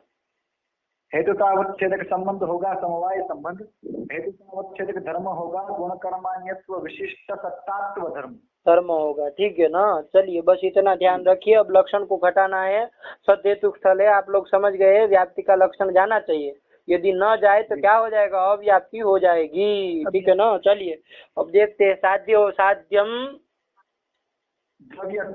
द्रव्यत्वम साध्याभावः, सीधे घटाइए। साध्याभावः द्रव्यत्वाभावः, यही हो गया ना। साध्याभावः द्रव्यत्वाभावः, इसका अधिकरण यदि वो निरुक्त संबंध घटाएंगे तो क्या निकलेगा? स्वरूप संबंध आएगा ना। अरे भाव साध्य का स्थल है तो स्वरूप आएगा। तो द्रव्यत्व भाव साध्या भाव हो गया। इसका स्वरूपेण अधिकरण कौन होगा? ये विवेक गुण है। गुण होगा ना, क्योंकि द्रव्यत्व द्रव्य में रहता है। द्रव्यत्व का अभाव कहाँ रहेगा? गुणादि में रहेगा ना। गुणादि में सब में रहेगा तो गुण में भी रहेगा। तो चलिए गुण कह दिया। ठीक। चलिए तो फिर से घटाएंगे। साध्यम साध्याभावः तदधिकरणम गुण गुण हो जाएगा। तन्निरूपित वृत्तिता जो है वो गुण कर्मान्यत्व विशिष्ट सत्ता में जाएगी? नहीं जाएगी, क्योंकि गुण कर्मान्यत्व विशिष्ट सत्ता कहाँ रहती है? करण द्रव्य में ही रहती। द्रव्य में ही रहते। तो गुण निरूपित है, तो अधिकरण तो गुण किया। तन निरूपित हेतुता अवच्छेदक समय संबंधावच्छिन्ना वृत्तिता विशिष्ट सत्ता में जाएगी अश्विनी जी? विशिष्ट सत्ता में नहीं जाएगी। नहीं जाएगी ना। लेकिन मैं कह रहा हूँ जाएगी, क्योंकि एक बताया था आप लोगों को, विशिष्टम शुद्धान नातिरिच्यते। कहा था कि नहीं कहा था? अरे गुण कर्मान्यत्व विशिष्ट सत्ता शुद्ध सत्ता से भिन्न नहीं है, अतिरिक्त नहीं है। ठीक है ना। विशिष्टम शुद्धान नातिरिच्यते, तो विशिष्ट सत्ता और शुद्ध सत्ता दोनों एक है। तो जब गुण निरूपित समवाय संबंध अवच्छिन्ना वृत्तिता सत्ता में जाती है कि नहीं जाती है? जी जाती है। अरे सत्ता में, शुद्ध सत्ता में जाती है कि नहीं जाती है? गुण निरूपित वृत्तिता जाती है। तो जाती है तो विशिष्ट सत्ता में भी तो जाएगी जब दोनों एक है। तो लगा कि नहीं लगा? तो वृत्तिता ही चली गई, वृत्तिता भाव नहीं गया तो क्या हो गया? अभिव्याप्ति हुई। यही दोस्त। ठीक है ना। फिर से घटा रहा हूँ, ध्यान दीजिएगा। साध्यम द्रव्यत्वम साध्याभावः द्रव्यत्वाभावः। ठीक है ना।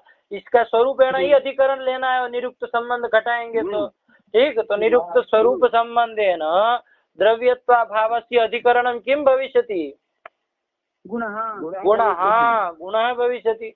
तो गुण तन्निरूपित हेतुतावच्छेदक समवाय संबंधावच्छिन्ना वृत्तिता गुण कर्मान्यत्व विशिष्ट सत्तायाम अस्ति न वा? अस्ति। ठीक है ना। यद्यपि वो द्रव्य में ही रहती है, लेकिन शुद्ध सत्ता और विशिष्ट सत्ता दोनों एक ही है। तो जब गुण निरूपित वृत्तिता गुण सत्ता में जा सकती है तो विशिष्ट सत्ता में भी जाएगी। तो अब ये वृत्तिता चलेगी तो वृत्तित्व भाव जाएगा?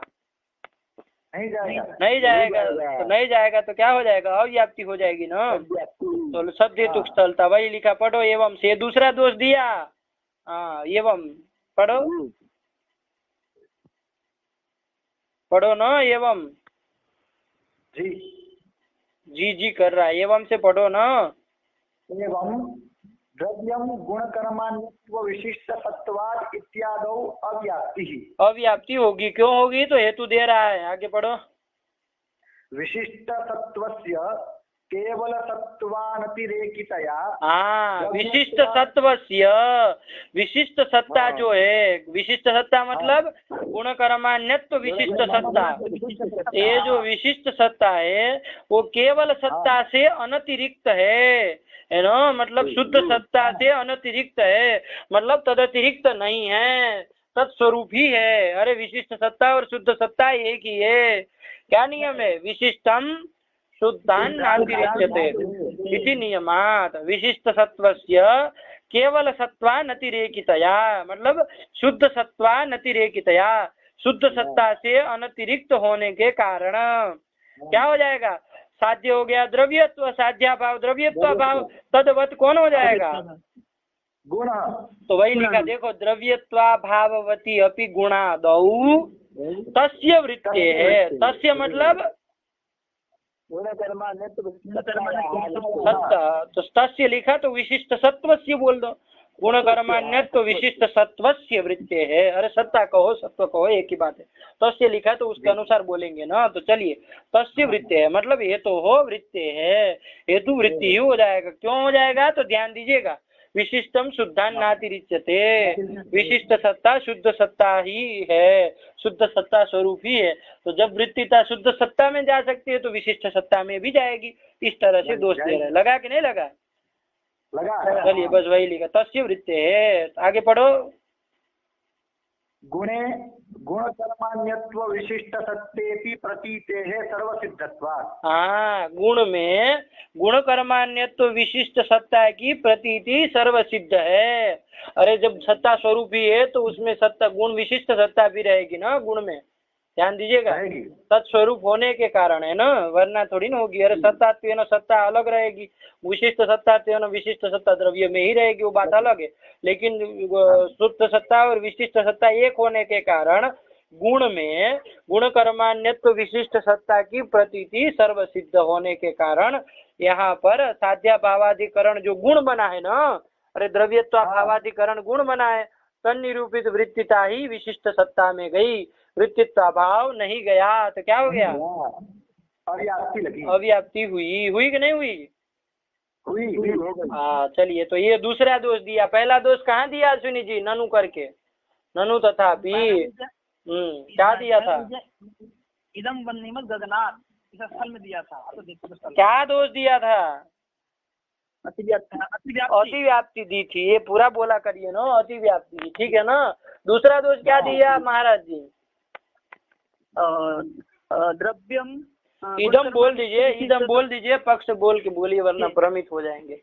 इदम द्रव्यम गुणकर्मान्यत्व विशिष्ट सत्वात्, इस स्थल में अव्याप्ति दोष दिए। अव्याप्ति दोष दिए, ठीक है ना। तो दो दोष लगे कि नहीं लगे? चलिए अभी एक और दोष भी समझ लीजिए पंडित जी। यही लक्षण बनाने पर, क्या लक्षण बनाने पर महाराज जी? साध्यतावच्छेदक संबंधावच्छिन्न, साध्यतावच्छेदक धर्मेतर धर्मानवच्छिन्न, साध्यतावच्छेदक अवच्छिन्न, साध्यनिष्ठ प्रतियोगिता का भावत्व अवच्छिन्न, साध्यतावच्छेदक संबंधावच्छिन्न, साध्यतावच्छेदक अवच्छिन्न प्रतियोगिता का साध्याभाव वृत्ति, साध्य सामान्य प्रतियोगित्व, तदवच्छेदकत्व अन्यतरावच्छेदक संबंधावच्छिन्नार्थेयता निरूपित, निरवच्छिन्नाधिकरणता निरूपित, यथावच्छेदक संबंधावच्छिन्न वृत्तात्तेतर धर्मानवच्छिन्न वृत्तात्वावच्छिन्न वृत्तिनिष्ठ प्रतियोगिता का भाव व्याप्ति, ये लक्षण बनाने पर।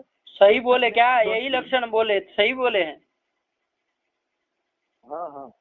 कोई सुना नहीं, किसी का ध्यान नहीं। अरे भाई सुनने की आदत चालू है आप लोग तो, बिल्कुल मतलब ऐसे ही सुनते जाते रहते कि अरे महाराज जी बोल रहे तो क्या मतलब सही बोलेंगे, ऐसा सोच के। ऐसे नहीं होता ना, गलत बोल दिए। क्या बोले है, बोले कि नहीं बोले किसको पता है। चलिए क्या बना विवेक, तुम बोलो।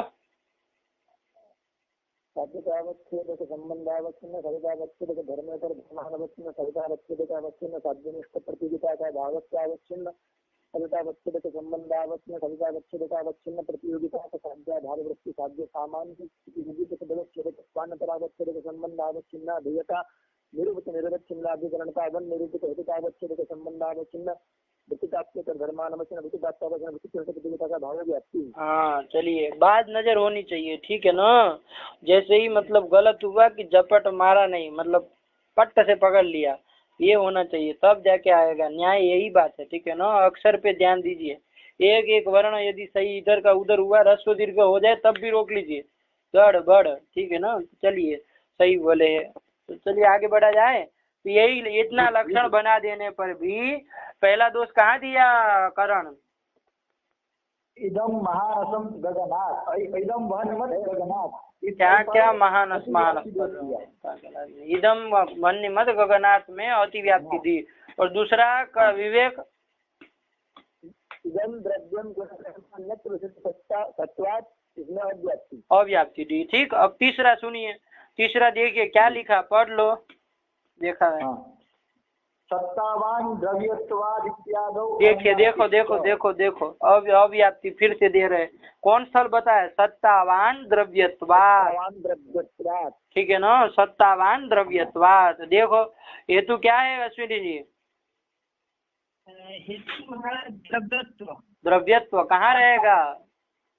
द्रव्य में रहेगा। किस संबंध से? समवाय संबंध है। समवाय संबंध। पूरा बोल दिया करिए ना, द्रव्यत्व हेतु जो है वो समवाय संबंध से द्रव्य में रहेगा। सत्ता कहाँ रहेगी? सत्ता द्रव्य गुण कर्म में रहेगा। साध्य सत्ता ही है ना, साध्य सत्ता ही है ना। तो द्रव्य गुण कर्म में रहेगा। तो सद हेतु स्थल हुआ कि नहीं हुआ? हुआ। सद हेतु महाराज जी बोलिए सब। साध्यतावच्छेदक संबंध धर्म, हेतुतावच्छेदक संबंध धर्म सब बोल दीजिए, आप स्वयं बोल दीजिए। साध्य है सत्ता, साध्यतावच्छेदक संबंध समवाय संबंध, साध्यतावच्छेदक धर्म सत्तात्व। हाँ। और हेतु है द्रव्यत्व, और हेतुतावच्छेदक संबंध समवाय संबंध, और हेतुतावच्छेदक धर्म द्रव्यत्व। पक्ष किसको बनाएंगे? चलिए अब बोल दीजिए, इतने में क्या आप रुक गए? द्रव्यम। हाँ चलिए, सद हेतु स्थल हुआ ना। और ये द्रव्यत्व हेतु जहाँ रह रहा है समवाय ना, वहाँ सत्ता रह रही है ना द्रव्य में। अधिक में चली जाए गुण कर्म में तो कोई आपत्ति नहीं। ठीक, चलिए सद हेतु स्थल हुआ। यहाँ पर लक्षण जाना चाहिए ना, द्रव्यत्व में जाना चाहिए। अब देखिए घटाइए लक्षण को। साध्य सत्ता साध्याभावः सत्ता तस्य निरुक्त संबंधेन अधिकरणम। कौन आएगा निरुक्त संबंधेन? निरुक्त संबंध करके स्वरूप संबंध। अरे भाव साध्य का स्थल है ना। तो चलिए निरुक्त संबंध स्वरूप संबंध है ना।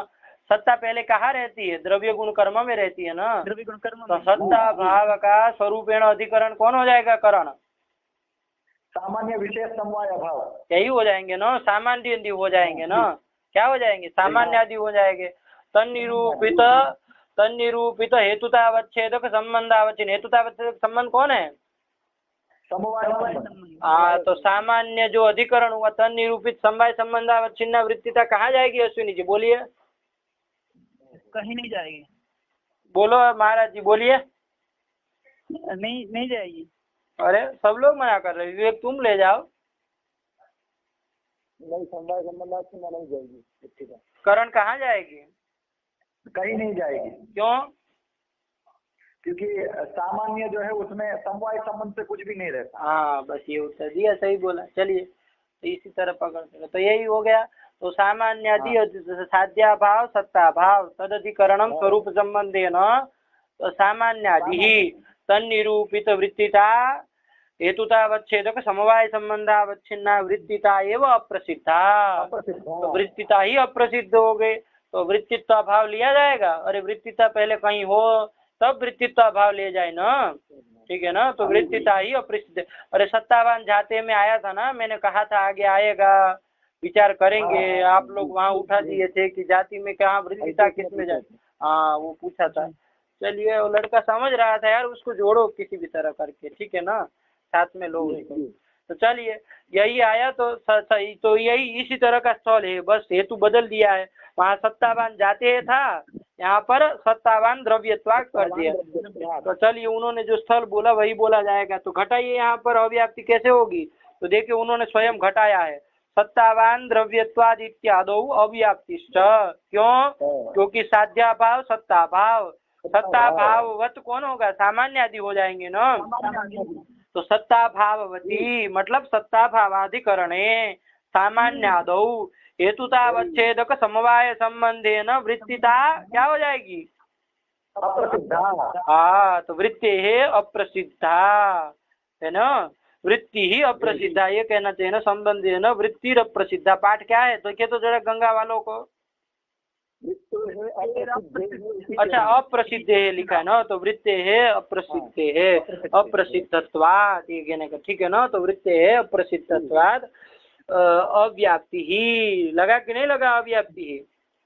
चलिए और हेतुतावच्छेदक संबंध है ना कहना जरूरी है, क्योंकि यदि नहीं देंगे तो अभी आपको बताया था ना वन्यमान धूमार्थ में अव्याप्ति लग जाएगी। इसलिए देना भी जरूरी है, और देते हैं तो इधर फंस गए। ठीक है ना। तो चलिए तो ननु करके यहाँ चेन न आया ना, इति चेन न आया ना, तो यहाँ तक ननु से लेके चेत पर्यंत पूर्व पक्ष था इतना बड़ा, ठीक है ना। ननु तथा भी करके मतलब एतावत लक्षण बनाने देने पर भी ये तीनों स्थलों में दोष आएगा, कहीं पर अतिव्याप्ति कहीं पर अव्याप्ति, ये सब आएगा। तो आप लोगों को पता होना चाहिए विवेक कहाँ पर अव्याप्ति कहाँ पर अतिव्याप्ति, क्रम से तीनों दोष बोल दो सीधे सीधे, कोई ज्यादा नहीं करना है, बोलो। इदम वहनिमं गगनात् इस स्थल में अतिव्याप्ति, इदम द्रव्यम गुणकर्मा नित्य विशिष्ट सत्वात् इस स्थल में अव्याप्ति, और द्रव्यम सत्तावत द्रव्यत्वात् इस स्थल में अव्याप्ति अव्याप्ति हो जाएगी, ठीक है ना। अरे घटा को भी पक्ष बना सकते हो, ठीक है ना, घटा को भी पक्ष, घटः सत्तावान द्रव्यत्वात् बना सकते, जरूरी नहीं कि पूरा का पूरा हेतु जहाँ रहे सबको ले लेना है, ठीक है ना, घट को भी तो बना सकते हैं। चलिए, तो घटः सत्तावान द्रव्यत्वात् ये भी कर दीजिए। यहाँ पर अव्याप्ति, तो ये तीनों दोष आए, ठीक है ना। ननु तथापि मतलब एतावत लक्षण बना, क्या लक्षण बना दिया फिर भी दोष आया, कारण क्या लक्षण बनाया था?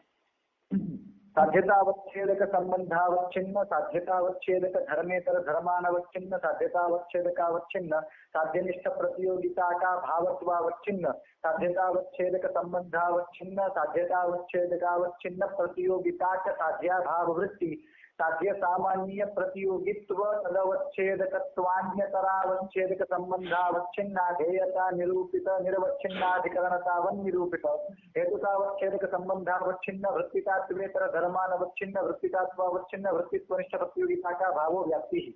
चलिए, सही बोला जी सही बोले। चलिए, फिर आप लोग कह रहे तो ठीक है।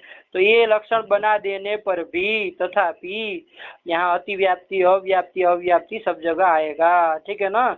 चलिए, इतना पाठ लगा के आइए। कल इति च न से ननु पक्ष, जनु से जो पूर्व पक्ष उठा है उसका खंडन करेंगे, ठीक है ना। तो सब समाधान हो जाएंगे। जो सत्तावान जाते में भी प्रश्न हुआ था ना आपको पूर्व में, उसका भी सबका समाधान इसी के साथ हो जाएगा।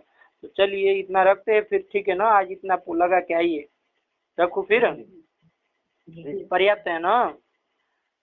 चलिए, तो व्याज स्वीकृत सेवया विदुरभूदग्रे सरः श्रीमतां मानव्याहति कैतवा वनमनादीशस्त्रिलोकी पति संभिन्नाब्ज कुल प्रसूति विभवादम्भोजमब्जालयो यस्य श्रीगिरिजापदाम्बुजयुगं तत्स्यादभीष्टप्रदम्।